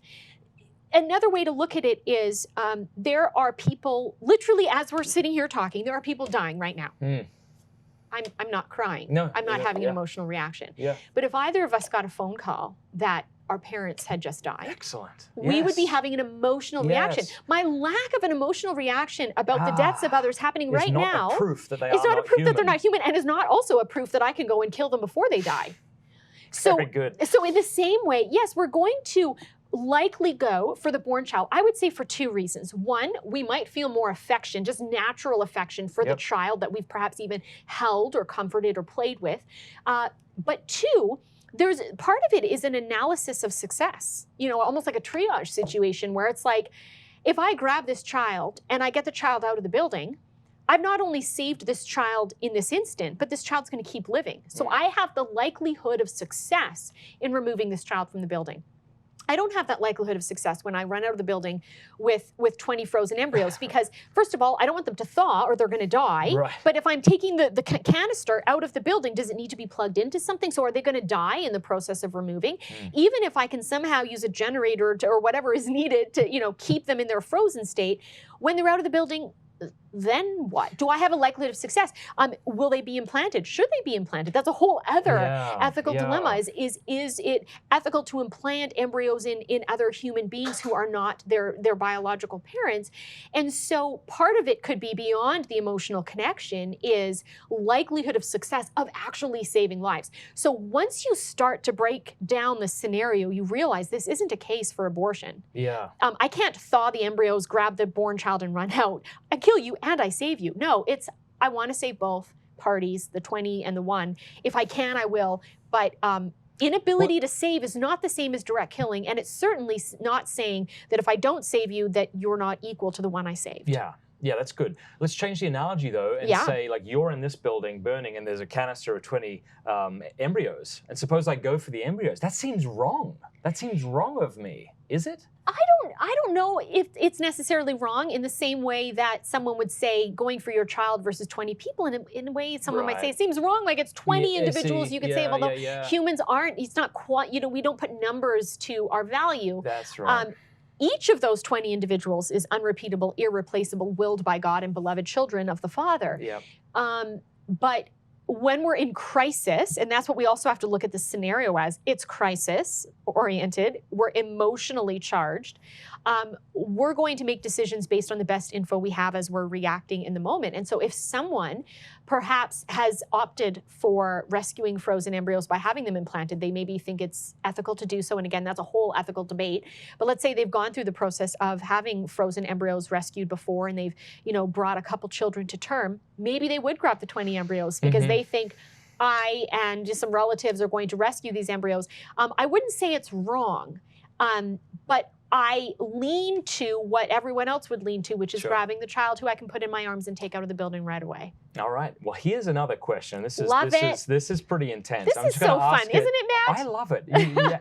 First question before we get to the intense question. Do you ever get tired of thinking and talking about this issue? Yes. Okay.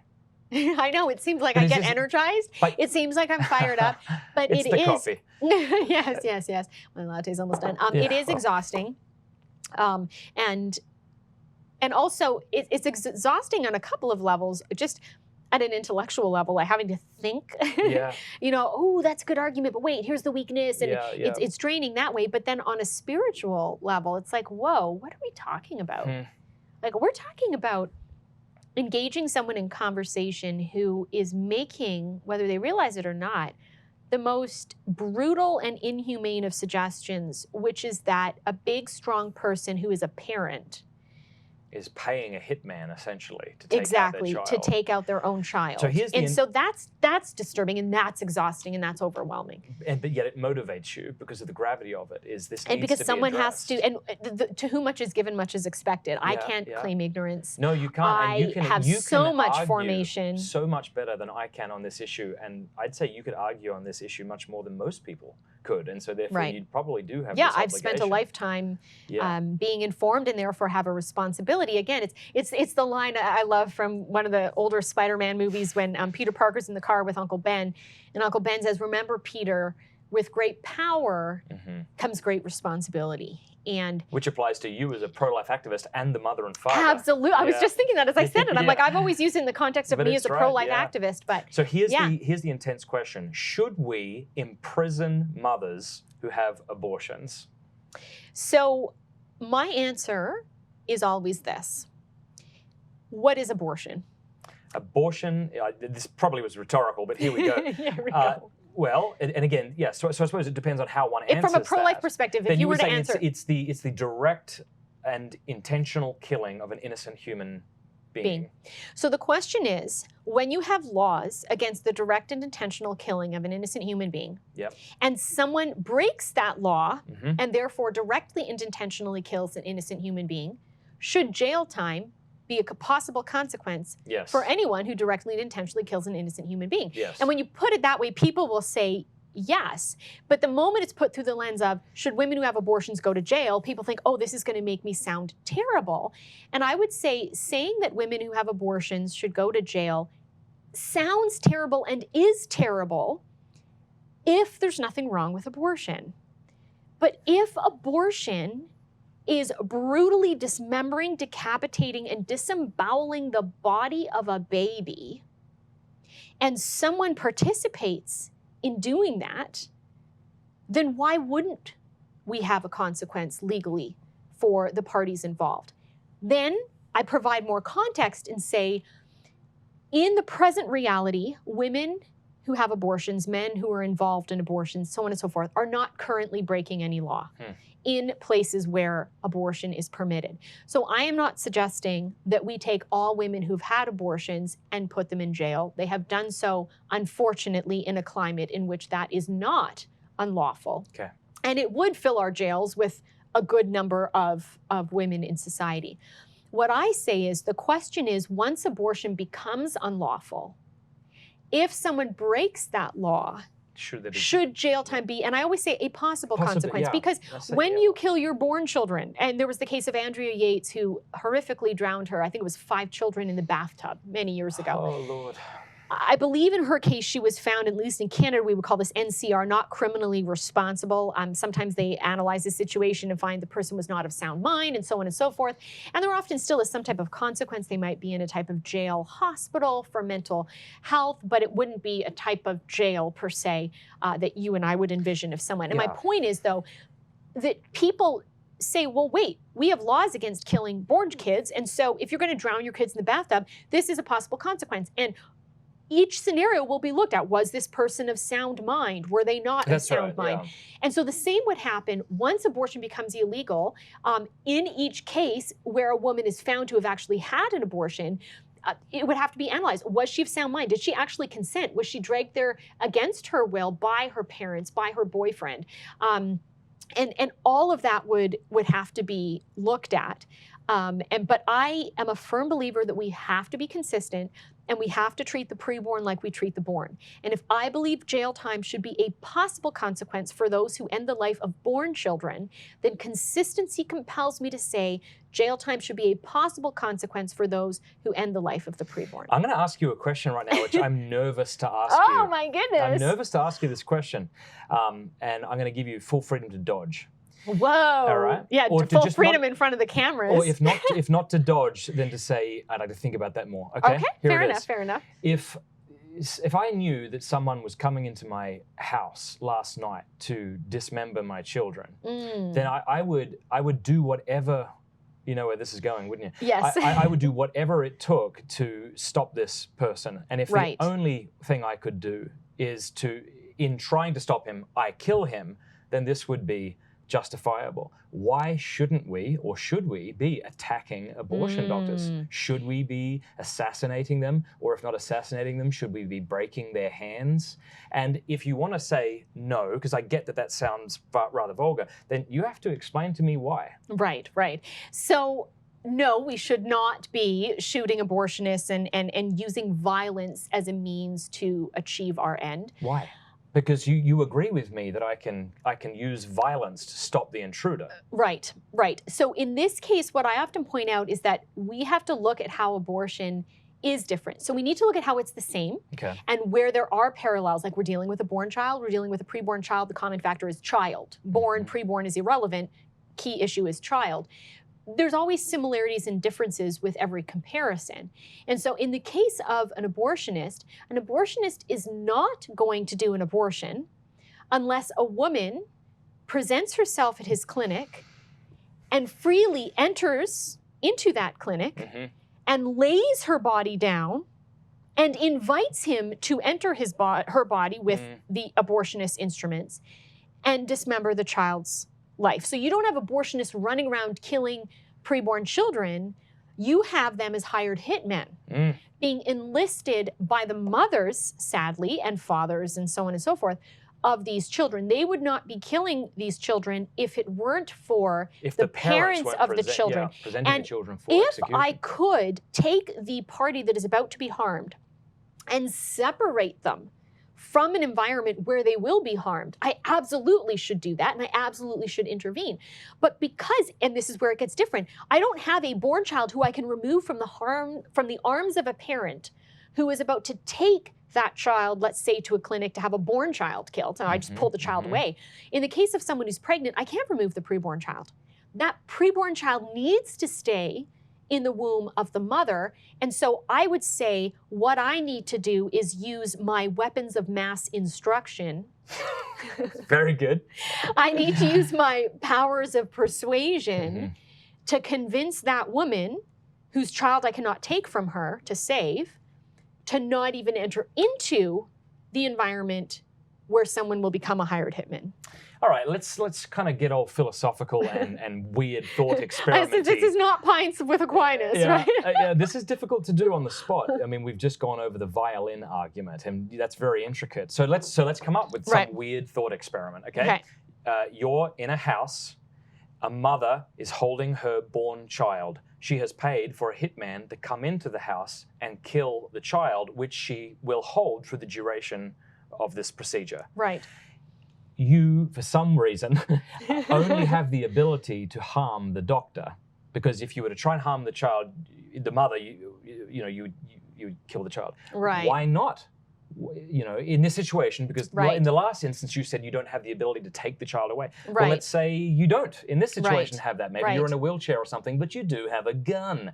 Why not shoot the doctor in the legs or something to prevent this from happening? I think when you're looking at not just an individual case, which is what your scenario is, but it's an overall environment where you have this legalized killing, where you have a government often funded system. I mean, I know it's a little different in the United States than in Canada. There are other factors that you have to look at when making responses to individual cases, looking at the overall picture. So the question is, are you ultimately going to succeed in achieving your end goal by way of using this almost vigilante violence? People start, shooting abortions, which is the point of the scenario, to say, would it be okay to do this? We're not. When we've had cases where random individuals have gone and shot abortionists, it's not brought an end to abortion. It has not resulted in a decrease in abortions. We still have, I would say roughly the same rate of abortions. The reason I'm firing at the intruder isn't to prevent all murders and intrusion. The reason I'm firing at the murderer is to prevent him killing my child. Or somebody else's child. So I'm pressing you here because I think there is I'm not making the claim that we should harm abortion doctors, but you want to make it seems to me that you want to be able to make the argument why we shouldn't. So it's not that's not even what I'm doing. I don't even want to make that argument. Okay. It just seems to me that you, as someone who is pro-life, who thinks that children are being directly targeted, it seems to me that you ought to say that we should attack pro-abortion doctors. Because the point isn't to end all abortion when I attack and I'm not advocating this. I am not It's going to come across like that. You're going to be quoted, Matt. I know. You're going to be I'm quoted. not advocating that anybody harm any person, okay, to make that clear. But we're using a thought experiment, and this thought experiment has included drowning children in lakes. It has included violinists being killed. So this is hypothetical, okay, theoretical. We're having an intellectual... But I find it difficult that if I was to accept your position, that I wouldn't be able to also concede that it would be morally justifiable to intentionally attack hired hitmen. I find that hard to accept that that's not a morally acceptable thing to do, if I agree with everything you've just said about taking an unborn life. So there we go. do you see my problem? We don't have to keep talking about this. But this, I see what you're saying. This is something I would like us to think about more. Here's what I could, if I'm in your shoes, I could see you not wanting to be honest about this because it affects the pro-life movement, right? If we start blowing up Planned Parenthood clinics, if we start shooting doctors, which I'm not advocating, if people were to start doing that, that would set the pro-life movement back decades, generations. But so I could see, I wonder if off camera, you or other pro-life people would be more willing to concede that this, morally speaking, could be a viable thing to do, but that on camera you wouldn't be willing to admit that. Well, no, but I think on camera versus off camera isn't the issue. The question is, because someone could say, well, you might have someone who will say, well, I don't actually think it is morally objectionable, but I think it's strategically wrong. Okay. And that's not something that they would hide. Okay. Right. So, but that's not your position. But I certainly condemn it and don't think it should happen. as we're talking it through, it sounds like I don't have as strong an argument, maybe, to actually explain the position. Right. But nonetheless, I'm holding the nonviolent position. Good. I mean, I guess it could kind of be like... That's an honest thing to say. Yeah, it would be like it would be the civil rights movement, Dr. Martin Luther King Jr.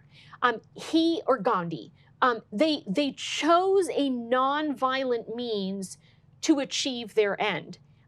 Perhaps someone could argue that so for example, actually let's take the cases where the civil rights activists under the leadership of Dr. King would have these nonviolent seminars where they actually practiced cracking eggs on each other's heads and swearing and using vulgar comments to the other. I've had this happen to me in a men's initiation rite of passage, which we can talk about later if you want. It was super intense, but a blessing. Sorry. Right. So fascinating. Yeah. So they acted this out in the safety of their own people, without reacting. So that when they went to the whites-only lunch counters and the black people would sit down in those seats that were supposedly by law only supposed to be for whites, the blacks would sit down, and then in real life, the actual, racist thugs would come along and break eggs on them and swear at them, and they didn't respond. And when they were physically touched and attacked and pulled, they didn't react. Now, you could argue on a technical level, when you're under attack, the principle of self-defense is such that I have the right to use the amount of force necessary to stop an act of aggression. That's right. So could those nonviolent civil rights activists use the amount of force necessary to stop the act of aggression happening? Yes. But they chose not to. They said, we don't believe it's strategic. We're not going to choose that path. This is the path that we're going to take. And so I think perhaps in some way, as I'm talking it through with you, that analogously is what people could say is, I'm choosing the nonviolent path. I'm condemning, violence towards abortion doctors. I'm not using force in response to this. I'm choosing this particular strategic path. Now, could someone come back and say, yeah, but it doesn't sound quite right. Well, maybe it doesn't. Maybe it doesn't sound like I have a solid explanation, but nonetheless, my position I'm still holding is one of nonviolence. Well, I appreciate that, because just like you said, you were stumped in that debate regarding the liver example. Right. Suppose you remain stumped and were not able to answer him. You could still hold to the position that abortion's wrong, because that is more true to you. Right. Perhaps, right. So it's like, I know this, but it doesn't. I'm going to stay here until I think this through, which I have to say as a side note is why I appreciate these shows so much. Because, up until recently, we haven't had the ability to do live videos for this long. Right? It's been EWTN interviews where you've got like 3 minutes. Why is porn immoral? Why is abortion immoral? Go. And what I love about this is that we get beyond the sound bites. Well, and we need people to be thinking through stuff and talking through stuff and not be afraid to go places where they don't have all the answers or where they don't feel like it's fully clear, and wrestle with that and talk that through. Would you bring us 2 glasses?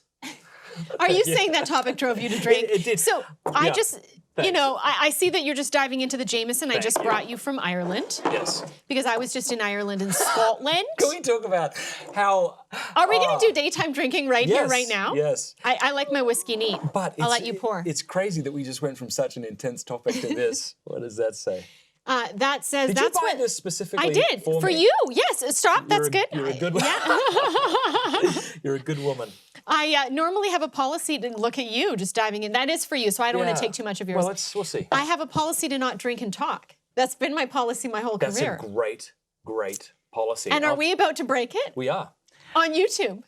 Yes. Is that okay? Sure, I only have Okay, listen. I only have a wee, what is it, I feel like you're pretending that you didn't intentionally bring this today. Like, this has been here because you put it here. I did put it here, and I intentionally brought you that from Ireland. Yeah. With the intention of giving it to you because That's of your I time was the spent one living who there. Suggested that we drink it on air. So I'm like, okay, I do like my whiskey neat. Cheers. Sláinte. Oh, you got to smell it first. It is all about. Oh, it smells so good. Does it? Yeah. What's it smell like? Whiskey. Although I've never had Jameson. I'm a Glenfiddich, Glen Moray. I just did a distillery tour. Did you? Yeah, I'm when I was in Scotland. Have you? You like the peaty? Loved. I'm so impressed that you know that. Now that's a woman. Do you smoke cigars? You should. You'd be perfect. I love that when is not. What? Sorry, well, because you're supposed to hold it in your mouth I mean, for as many years as it is old. And I'm like, I don't know how many. This isn't great Are whiskey. you criticizing I'm my gift? criticizing the whiskey that you bought for me. If I gave you this as a gift, would Oh my gosh, why are you giving me, what is it, a scrotum or something? Now you're gonna have to explain this to your audience. This is what happens when you bring out alcohol. So, some people put kangaroo heads on their walls. This is a kangaroo scrotum. Wow, Matt, I have to say. It's not something that looks like a kangaroo scrotum. It's actually a scrotum that was stuffed, and it's a bottle opener. Oh, it's a bottle opener. Yeah. I thought it was just Does that make it okay? No, it's still not well, at least okay. it has a purpose. It has a purpose. Yeah. Anything can be okay as long as it has a purpose. Is that our new moral statement? Yes, Let's no, put that up high. let's put that up there. Yeah, so I thought you cut away from what we were saying. I thought you were supposed to hold it in your mouth as many years old as it is, but because this isn't aged as like. I heard, it's two things. So I heard someone say about whiskey. For those, we got to get back onto the topic soon, but. But let's enjoy this while we've got it. You don't have to edit this bit out, but can we either leave it on or totally off? Yeah. That would be the fan for those listening. Ryan Foley just messaged me. Good. Let's just keep going and see what happens. Yeah. So I've heard someone say, and I've always appreciated this, that you don't drink whiskey, you taste whiskey. So, no, that didn't make sense. Yes, no, it did make sense. You don't drink it, you taste it. That's a good, for someone out there who wants to get into whiskey. Well, that's why I only needed that little bit. Yeah. And I still have some left. Yeah. We're good, right? We'll just keep going? Thanks. So anyway, Rolling, that's terrific. rolling. But let's get off the topic of whiskey. Alcohol. Abortion. Okay, so here's what I want to talk about. Okay, so that went off again. Is that staying off? Okay. It's not going to come back on in like 5 minutes? Cool. That would be the fan again. Yeah. For the fans watching. No pun intended. So I talk about porn for a living. You talk about abortion for a living. These things are incredibly difficult things to talk about. And maybe people are watching right now and they're a little like, whoa, how did you just switch so quickly? And I think that might be a defense mechanism or a coping mechanism to talk about something so difficult. Yeah. Like if you were to be fully emotionally invested in what you were talking about, you know. Right. How do you go from serious, intense to light, jokey, suddenly cracking open a Jameson? Right. It's a difficult thing. I mean, you probably have this too. You know what? Go ahead. I have people who come up to me after my talks, and they'll talk to me about how their husband's addicted to porn. Mm-hmm. They haven't slept together in years. I heard a story of a girl recently. It broke my heart.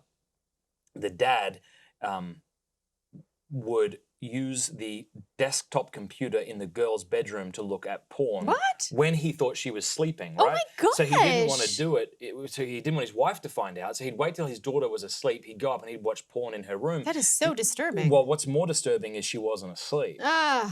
So I just use that as a graphic, intense, awful example because if I was to fall apart every time I heard something like that, I would fall apart very regularly.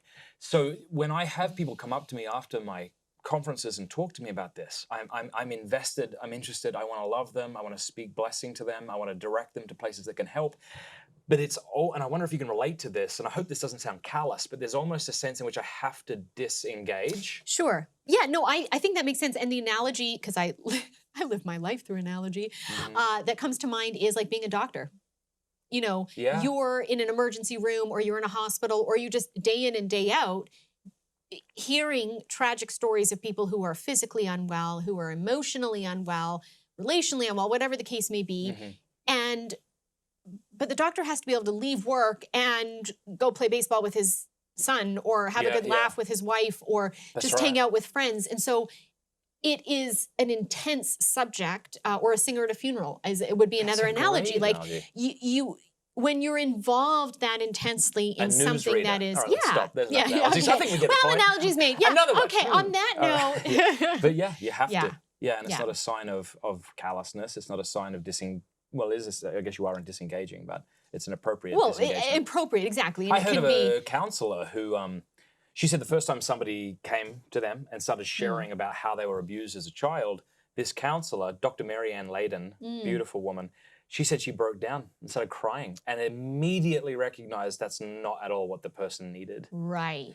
That would be another example. Yes. Yeah. So, and also I think when you deal with heavy stuff, you have to look for healthy ways to deal with it. And so I've often heard that counselors have their own counselors. That's like right, yeah. they have to talk through stuff. Well, I mean, you can't study therapy without realizing your own wounds, absolutely, your own unresolved trauma. Yeah. Yeah. And I think the key is, so people can have unhealthy ways of dealing with heavy material, whether it's something they teach or something they've lived, or so they can have healthy ways or unhealthy ways of dealing with it. And so it's important that we deal with things, but in healthy ways. So for me, that's music, my ukulele, exercise, hanging out with friends.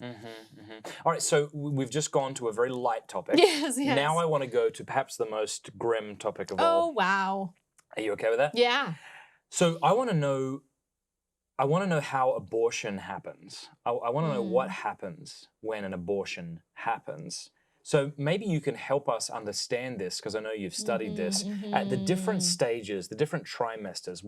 What is actually taking place physically when an abortion happens? Sure. So I would say the two main abortions that come to mind would be kind of your classic surgical first trimester abortion, and then your second or third trimester abortion. So in the first trimester, where the baby's heart has begun beating at 3 weeks, where brain waves have been detected at 6 weeks, at this stage and all the way up to the 12th week, that would be the first trimester, the most common surgical abortion would be a suction abortion. So that is where the cervix, which when you're pregnant is very tightly closed, the cervix has to be forced open.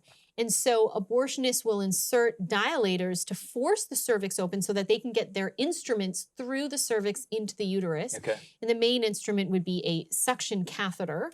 And so that suction tube is inserted. And once it's in the uterus, the machine is flicked on, and essentially a vacuum type suction is what is going to pull the baby's body out. And typically the baby won't come out whole. The baby will come out piece by piece. And you have arms and legs. You can see the little fingers and toes. And, you know, the proof of the brutality of the procedure is seen in what they do in the clinics afterwards, which is that to make sure all the parts of the baby are out of the mother, because if a part is left in, it can result in severe infection, hemorrhaging, and so forth. Someone working in the abortion industry, whether it's the doctor themselves or one of the assistants, will take the contents of that jar that the uterine contents got sucked into, and they'll have to look for the baby body parts. Afterwards. Now, I know why, but tell us why. And well, they're piecing these parts together to get the little head, to get the arms, to get the legs, to make sure they got it all. Because again, otherwise you're going to potentially have this hemorrhaging. So that right there, that's telling us, again, when you look at the nature of the act, it's telling us there's someone there. Whose arm are they looking for? It's not the mother's arm, but it is an arm. So it's an arm of another body, the arm of a child, and very specifically the mother's child. If you look later abortions, what will often happen in that case is that a chemical is injected into the heart of the child. Very often potassium chloride, KCl. How far along are we when this is happening? So this is getting into the later second trimester. The KCl will be injected into the heart that basically induces cardiac arrest, a heart attack. So at that point, the baby is then dead. Then this can be a couple-day procedure, depending if you're later or in the second trimester. The cervix after that will be dilated gradually, because you need to dilate it way more than in the first trimester to get the bigger body parts out. And then what the abortionist does is he inserts a type of instrument that is almost like it clamps down. You've got the top and the bottom. And they insert it in the uterus, which is now dilated, and clamp down whatever they feel, twist and pull out. There's an arm. And then insert it back in, twist, clamp down, twist, pull, there's a leg. And then when they get to the head, of course, the head is often too big, larger. So one of the actual medical documents I read for in Canada, when there was a medical body describing how these later abortions should be done, it talked about using a crushing and rotating technique when removing the head of the child, so that bone spicules to quote the document Which directly, is? of the baby, the little bones of the baby's head, bone spicules do not lacerate the cervix of the mother or cut So there's the a mother's particular cervix. way you should So a crush the and skull. crush and rotate, so that everything's finer when being pulled through the very tender cervix, so as not to. What's the rotating? Because I get the crush makes it finer, but then you have to rotate. Yeah. The point is that there's The a point is, specific method. it's brutalizing. It's dismembering. It's decapitating. It's disemboweling. And tell us the what body of a baby. Tell us what a late-term abortion is and what happens there. And I know So- that's partly it, but Well, you no. know, So that would be late term. Another option would be to just induce labor. Okay. So rather than pull the parts out piece by piece, it could be bring about fetal demise through KCL in the heart or whatever, and then the woman would labor like she would with a living child, except be birthing a dead child. But there have also been, I mean, there was a case years ago that actually involved the United States and Canada, because there was a woman it was around the 80s who had a late-term saline abortion done in the United States, just south of the Vancouver border in Western Canada, in Washington State. And she had at that time, and I don't think they do this anymore or as much anymore, a saline injection abortion. So that was where a saline solution was injected into the uterus in general, and so it would corrode or burn the skin of the baby, and the baby would then swallow it, so then it would corrode inside. And this woman had done that, and then crossed the border into Canada and went into labor and presented at the hospital in labor, expecting that she would deliver a dead child because of the saline injection, but remarkably, that had not killed the child. And so the baby came out alive and was left for, it was at least 20 minutes in a type of bedpan with a bunch of like towels and stuff placed on top of the child. About 20 or so minutes later, one of the nurses walked in the back room, heard a child crying. At that point, they did resuscitation. And the child survived, was adopted out, and is severely disabled all these decades later from... do you think that mother's still alive? I don't know. Yeah. I mean, she very well could be, and We you just know, pray but for her healing, hey, and that the Father yeah, extends his mercy to her, and that she know about that mercy, and that she would respond to it and see herself as God the Father does, because that could be a horrific thing. Would be. well, and I think to we live need to realize it's horrific to live with, whether it's the story so vividly as I described it, or whether it's a first trimester abortion where more the woman didn't palpable, even feel really pregnant yet, or whether it's a chemical abortion, she's just going to bleed out. Place, Right. And so I think that's where it's like, in discussing all of this and the weight of it all, we need to remember that when we talk about the killing of the preborn, there are so many wounded born individuals who are living with the guilt of involvement with abortion. And in my clear, consistent condemnation of abortion, I need to be clear and consistent that as a person of faith, that God is a merciful and loving God, that he is a heavenly Father who views all of us as his beloved sons and daughters, even when we dismiss and destroy the gift of human life that he has bestowed upon us. So for anyone, wrestling with an abortion in their past, the best way to healing is to own up to it, to face what one has done in all its ugliness, but to not stay there, to not stay in despair, but to choose the path of Peter. Okay, here's what we're going to do. Which camera's on? That one? Middle one. Could you put this camera 1 on? I'm going to ask you to speak to a woman who's just had an abortion. Okay. All right. Would you be okay with that? Sure. Let it be awkward, but this is so important. There are women who might have been sent this, who have had an abortion. We'll make this a separate clip.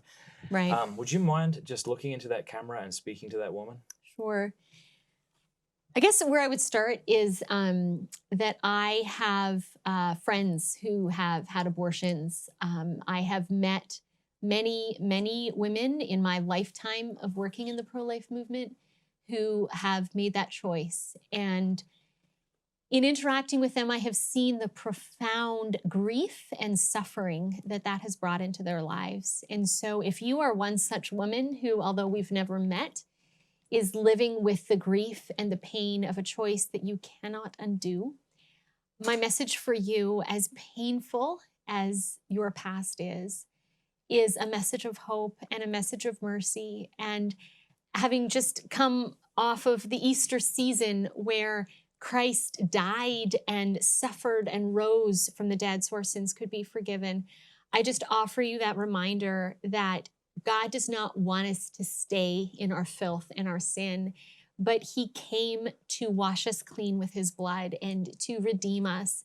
And so I just want to encourage you to be not afraid, to, if you've yet to repent, to yet to confess that sin, to be bold and to be strong in owning up to that and lay it at the foot of the cross. If you're a Catholic, to enter into the profound beauty and healing of the sacrament of reconciliation and to offer that to the Lord and trust in his mercy and trust that God will not only forgive, but he will transform. And that is something that has encouraged me in my own life, where I have to work through my own sins and past and things that I regret, is that God makes all things new. We know this in the book of Revelation. Behold, I make all things new.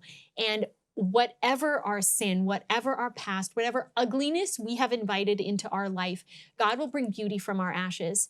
And he will transform what we've done and bring great good from it. It doesn't make what we've done good, but it makes God all powerful. That he can take our ugly and he can take our mess and he can take our dirty and he can take our sin and he can say, I'm going to bring good from that. And I've seen that. One of my friends, Debbie, who had an abortion, goes around and shares her story to teenagers of how she regrets having killed her child. And there was an audience member who had a friend en route to an abortion clinic, and he grabbed his phone and texted her and told her about Debbie. And to make a very long story short, that girl decided not to go to the abortion clinic and befriended Debbie. And a few months later, a baby girl was born. That's transformation. That is God saying, Debbie, I hate what you've done. You hate what you've done, but I've forgiven you. You've repented. And so now we're going to use this and we're going to use it for my glory. And so allow God to use what you've done and regret, as you should regret, to use for his glory and draw great good from it. Amen. Yeah, thank you so much for that. That's so important that we do that, isn't it? Yeah. And then are there any resources for those who have had abortions that you would point them to? Yes, a few things immediately always come to mind. There's Rachel's Vineyard and Project Rachel, which are post-abortion healing programs. There also is the Sisters of Life, which are based in New York, but they're now in Canada, in Colorado, in Washington, D.C. They run beautiful healing retreat weekends for those who are grieving the loss of their children through abortion. So I highly recommend going to sistersoflife.org and clicking on their link for post-abortion information. That's beautiful. Gosh, yeah, thank you so much for sharing that. I guess finally, like, where do we go from here? Because, you know, I heard someone recently say that they're at the March for Life in DC and someone said, see you here next year. And there was a certain sadness that came upon them that, like, is this just what we do now? Right. Is this ever going to be resolved?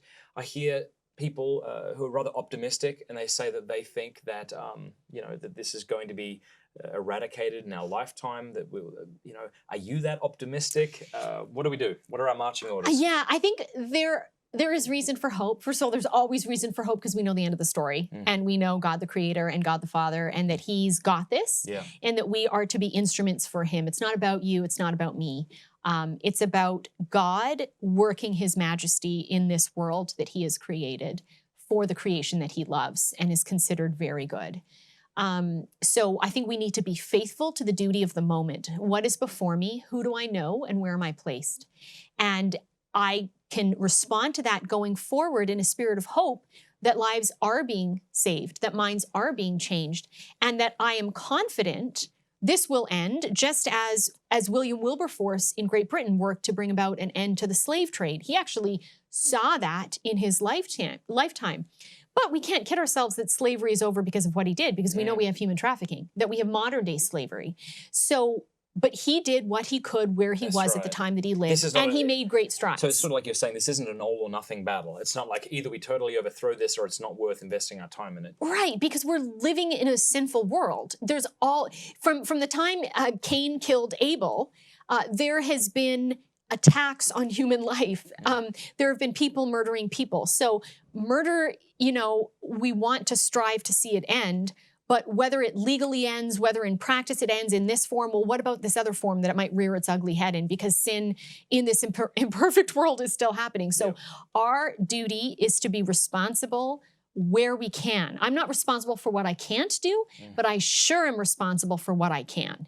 And so we have to seize those moments with confidence and hope that if we are receptive to the Spirit's promptings, who have I just encountered? Who is before me? How can I reach out to them in an act of love? I mean, your wife told me a beautiful story last night of how she and your daughters had been at a store and overheard a couple of the workers talking about pregnancy and being single parents. And as Cam and your daughters left, they started talking. I guess I was Avila, perhaps, or Kiara had said to Cam, Mommy, do you think that woman, one of those women, was pregnant? And Cam was like, yes, I kind of did get the sense that she was. We should pray for her. And then Cam thought, no, we need to do more than that. And so Cam told me she walked, you know the story? My wife. I know, I love your wife too. Do you know this story? Yeah, vaguely. She's told me a while ago. Well, she walked back in with the girls. And so I think this is beautiful for the sake of the woman. This is beautiful for your daughters, this witness. Yeah. But Cam walked back in and said, look, this is going to seem crazy, but I just got to ask you, overhearing everything, like, are you pregnant? And the woman said, yes, I am. And Cam's immediate reaction was celebratory, you know, like, congratulations, you know, you're a mom. This is beautiful. And she said, look, I overheard all you ladies talking about how hard it is to be a single mom. And she goes, look, I'm not a single mom. But it's hard to be a parent. It's hard to be a mom, even when you have support. And I want to support you. I want to encourage you in this. And Cam said that she wanted this woman to know, because she thought this is not just about using our words. It's about using our actions. And how she said to this woman, she goes, look, I've got $5 on me. She goes, I want to do more than that. I want to show you that God can provide and that people will support you in the situation that you're in. And I'm going to get you a gift card right now for your store where you can, you know. I do not know this story. Yeah, well, your wife spent $200 on a gift card, Was just so recently? you know. Well, yeah, because the baby's not born yet. She is ferociously I know, beautiful. she is so amazing. I was like, Cam, that's amazing. So she spent $200 on a gift card to let this woman know that she has support and she can do this. And that, to me, is duty of the moment. That is responding to what is before you. Whether or not your wife ended up going to a March for Life, to me, isn't as important as what she did in that moment when she overheard a conversation and thought, I can just ignore or pray for, which is better than ignore is to pray, or I can take it one step further than just prayer. And I can do some action, some investigation, and just be a light. And she was. And then, to think that your daughters saw that beautiful witness and are now praying for this young woman. So glory to God. I know. You have a great wife. I do have a very good wife. Yeah, that's beautiful. Well, thank you so much for being here. And tell our listeners and our viewers about your book, Love Unleashes Life. Did I get that right? Yes, you did. About your organization, how people can find you. Yes. So I have a ministry called loveunleasheslife.com is the website. And yes, I have a book by the same title with the subtitle, Abortion and the Art of Communicating Truth, because I really believe it is an art in how we interact with others, how we have conversation, dialogue, debate, how we tackle tough subjects. We have to use the head, but we also have to use the heart. And so that's the whole idea between Love Unleashes Life, that we can literally unleash life by saving a baby from abortion, as well as figuratively unleash life in the spirit of the person that we're encountering, the way Cam did with that woman at the store who was pregnant, by giving someone a new perspective, new hope, new encouragement by how we love. And as we know from St. Thomas Aquinas, that to love is to will the others good. And so that when we will the others good in how we interact with them, with gentleness, by being patient and kind. Think of all the words used to describe love in that passage in Corinthians. The very beginning is love is patient, love is kind. So as we interact with the born, by being patient and by being kind, by our actions, by how we look at them, that love will unleash life figuratively and literally in their response. So that's kind of what my focus is all about, is equipping people to be better ambassadors for the pro-life perspective in reaching the head as well as the heart. So people can go to loveunleasheslife.com and read my blog, sign up for my e-updates, and see my schedule for where I'm speaking next. That's wonderful, because I think often people think to themselves, well, I know that it's wrong, right? And so I don't need to invest time reading about things like this. Like, whereas they might say, well, I need to read up on how to answer atheism, because they think, I don't know how to respond to this. I have my own doubts. And so they're diligent about reading books. But I think for many people in the pro-life camp, maybe they don't spend a lot of time doing that because they think, well, I already know. But you would say, what? We need it's not that we just need to know what we believe and why we believe it. We need to know how to best communicate it. That's right. Because at the end of the day, we all have the same goal: to make abortion unthinkable so that it doesn't enter into the hearts and minds of someone in crisis to choose that course of action. But how do we reach that goal? And the person who is interruptive, who's angry, who's rude. You've seen this. And I'm saying, yeah, but who is against abortion has the same goal as the person who's patient and kind and calm. But if they're not reaching, if that first person isn't reaching that goal, then we need to be better equipped to better represent what it means to be pro-life, to be patient, to be kind. And so, yes, I give people basic apologetics, but I give them more than that, how to use questions and stories, analogies to make a point abundantly clear so that it's more readily embraced. Have you ever been on the kind of front lines by an abortion mill or something with people who have been trying to get across the pro-life message in a way that you thought was very unhelpful? And have you ever spoken to someone about why they should change their method? Yeah, so I've done a lot of work on college campuses with pro-life exhibits, and I have seen people that aren't with the exhibit that I was doing, but people who shared our position on abortion arrive in the area and take a strategy that you think that is just not helpful. But I find it hard even for me to engage those people. In the same way, the pro-abortion person has a hard time engaging those people because it's like they have a one-track mind, and it's like, I'm just going to proclaim this without thinking, am I succeeding? Yes. So absolutely, a prophet isn't welcome in their own hometown, and we need to be prophets, and we need to proclaim. I'm not in any way saying we shouldn't do that or trying to minimize the power of proclamation, but it has to be proclamation with a purpose. And the purpose has to be that people are won over to what we're proclaiming. Yes. And so the more that we come from a place of contemplation prior to springing into action, the more we can be receptive to the movement of the Spirit to know, when should I be quiet and just let the person I'm speaking with tell their story? When should I ask this particular question? When should I be more pointed? When should I come on strong? And there have been conversations where I have taken a tactic with some people that support abortion that I wouldn't take with others, where someone might say, whoa, you were kind of being harsh. But I wasn't, because I'd spoken to them for 30 minutes and I had built a rapport. And we had this. So in discernment, as a result of prior contemplation before action, I had a sense I can poke this person a little bit. But there are other people where I wouldn't do that because of how that conversation is going, or because of how I'm sensing, how they're receiving it. Prudence. Yeah. Along those lines, what are your thoughts on graphic images? Well, so I spent a good portion of my pro-life career using abortion victim photography with the ministry I used to work for, the Canadian Centre for Bioethical Reform, as a tool to educate the culture as to what is happening. And although I have a new ministry now, Love Unleashes Life, as we've said, I absolutely still believe in the power of that particular tool to break through the lies and to bring light onto the darkness of what is abortion and change people's minds. But I think abortion victim photography is a tool like any tool. It can be used well, or it can be used poorly. How can it be used well, and how can it be used poorly? So I think a way to use it well, first of all, is to have the user be well-trained in reaching the head as well as the heart, being a very solid ambassador for the logic of the pro-life perspective, knowing how to articulate it, but also being deeply steeped in a compassionate and empathetic understanding of those who are wounded, so as to know when they need to proceed more gently with people in conversation. So having the user already in holding that image or presenting that image in pamphlet form, whatever the case may be, coming from that place.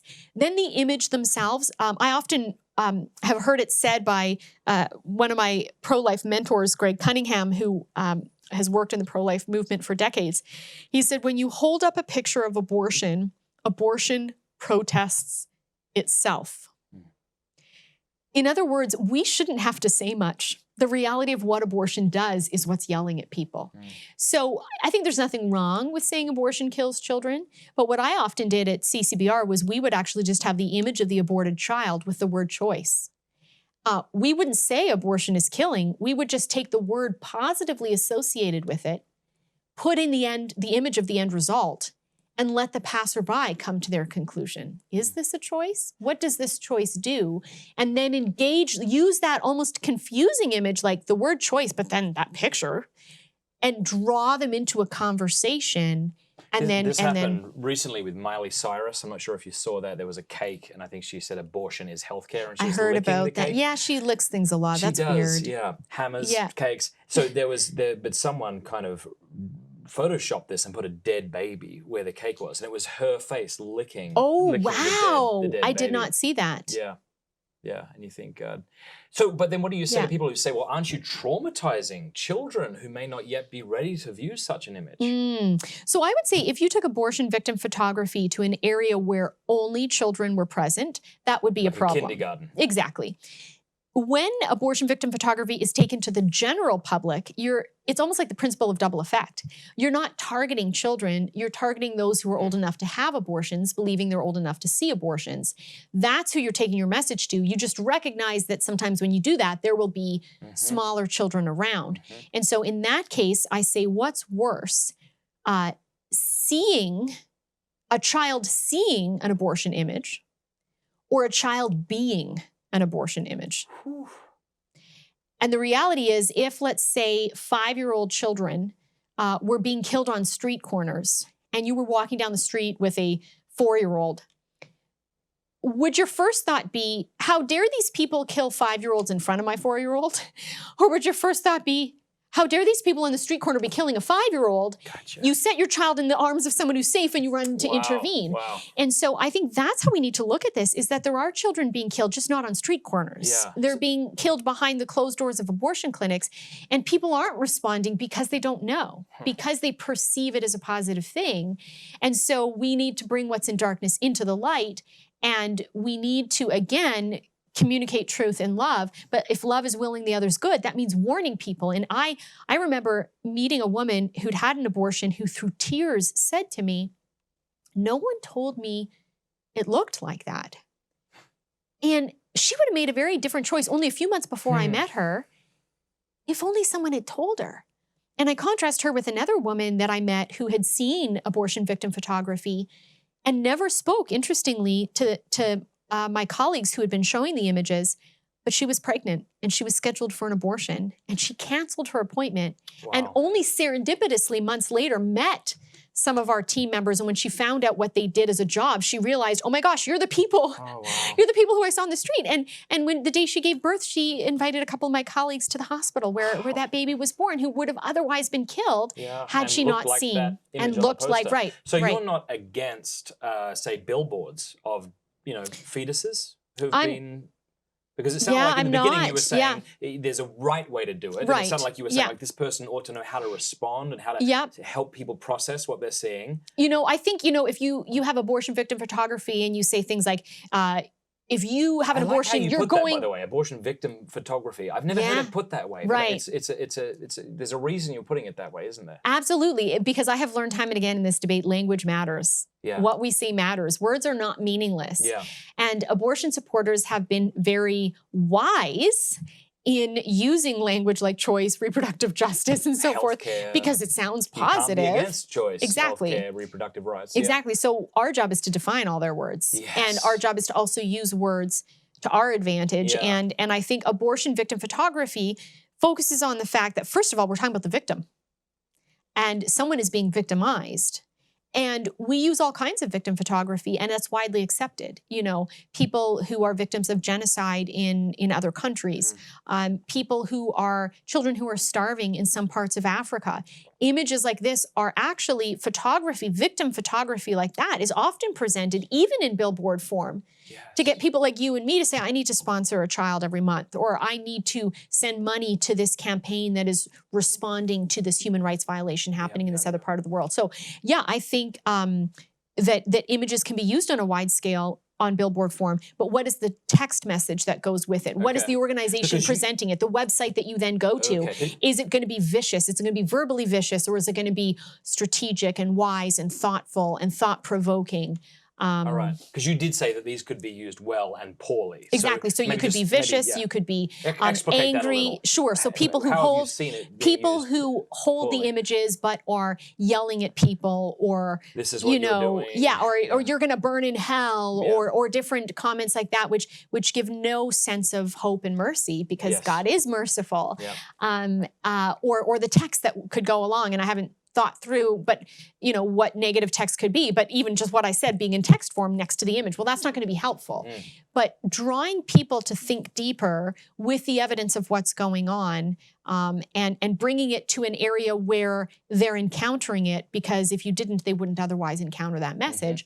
All of that, I think, is very good. What do you think? I love that about 20 minutes ago, I thought this conversation was wrapping up. Now I feel like it's just getting started. Should I take another drink? Well, we have more too if you need. What do you think about people who go undercover into Planned Parenthood clinics? Again, I think it's an important role. It's a strategic kind of tack to take that I would view as like being an undercover police officer who is going undercover to find out what is actually going on in the drug world, or whatever the case may be. So to me, it's a way of bringing what's in darkness into the light when you're dealing with...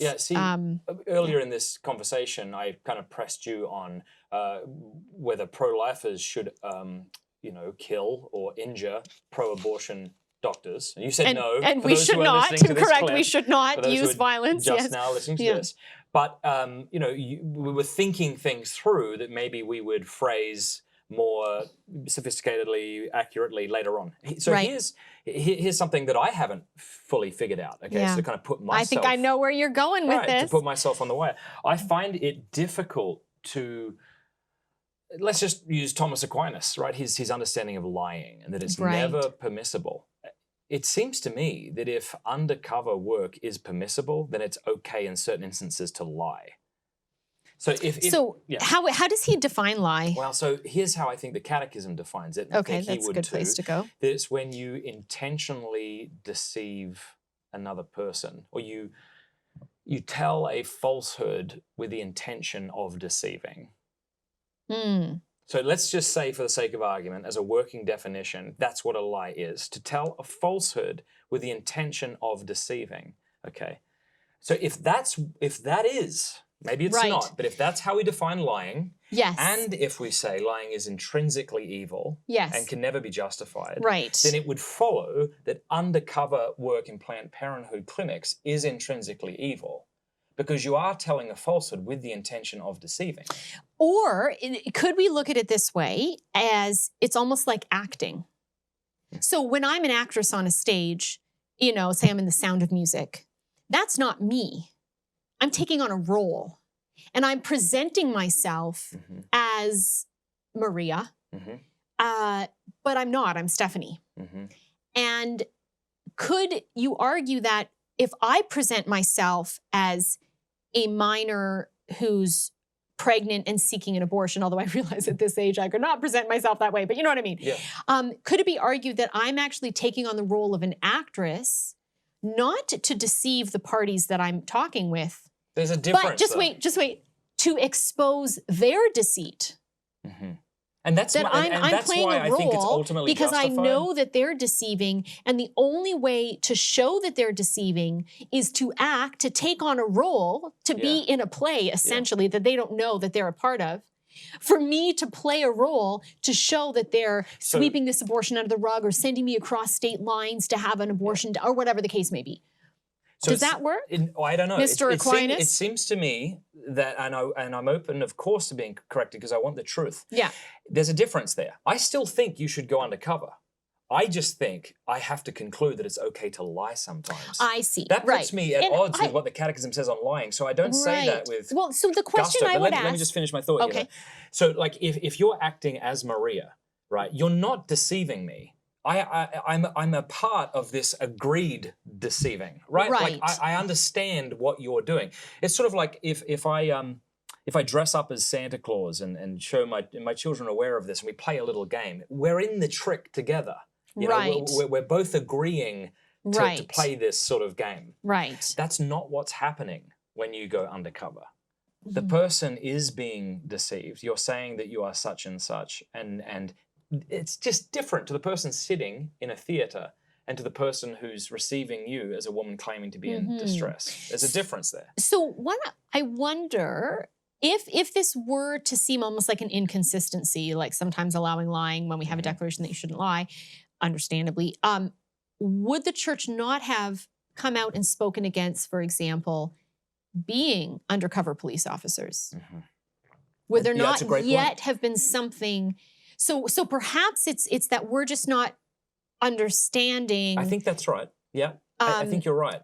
Yeah, how this would apply, how or this how it maybe is doesn't okay. apply. Yeah, Yeah, so I agree with you. I'm just trying to figure it out. Right, I know, I agree, because I feel like with this, I would say it sits right with me that it's okay to go undercover. Right, if you can go but maybe undercover I'm not, as a policeman, right, then you can go undercover as someone, a journalist, like or Lila Rose used to do. exactly, yes. So, but how to respond as you've defined lying. It's difficult. Yeah, that's one of those ones where I'd say I have to read up on it. Yeah, and earlier what you said, you said, well, okay, even if I'm not able to fully explain it right now, I'm going to side with this option because it seems the most right to me. Yeah. And similarly, I would say, well, even if I'm not sure about how to say this isn't lying, right? If I want to say lying is always wrong, I still will side with the fact that you can go undercover to expose certain atrocities taking place. When you know that, I think part of it is, and I don't know if this is making excuses, but when you're dealing with evil, evil is about lying, and evil is about hiding, and evil is about darkness. And so what we're trying to do, being kind of the pro-life movement, is expose the lies, expose the darkness. So how do you find out that the lies are happening other than to engage in situations where the lying will be seen, or the deceit will be seen, or the darkness will be seen, but because you're not really pregnant, right? So if I was really pregnant and really thinking about an abortion, I wouldn't have to lie by going to an abortion clinic and saying, hi, I'm wanting an abortion, and seeing how they respond to my circumstance. But if I'm not really that woman. Right. So like Lila Rose would dye her hair, pretend to be young. Correct. Yeah. How else do I prove what I sense is going on, which is that if I said, I want a sex selection, or I'm, so it almost is like, to me, it's, again, I look at it as taking on a character. Admittedly, they don't know, but it's taking on a character to expose the deceit that is happening. Whereas if you said to me, why were you late for our interview? Yeah. And I lied and said, oh, there was a car accident, because I didn't want to say, well, I slept in and then I decided to sip my coffee slow, or whatever the case may be. In that case, I'm not willing to own up to weakness on my part, lack of responsibility, lack of, and so forth.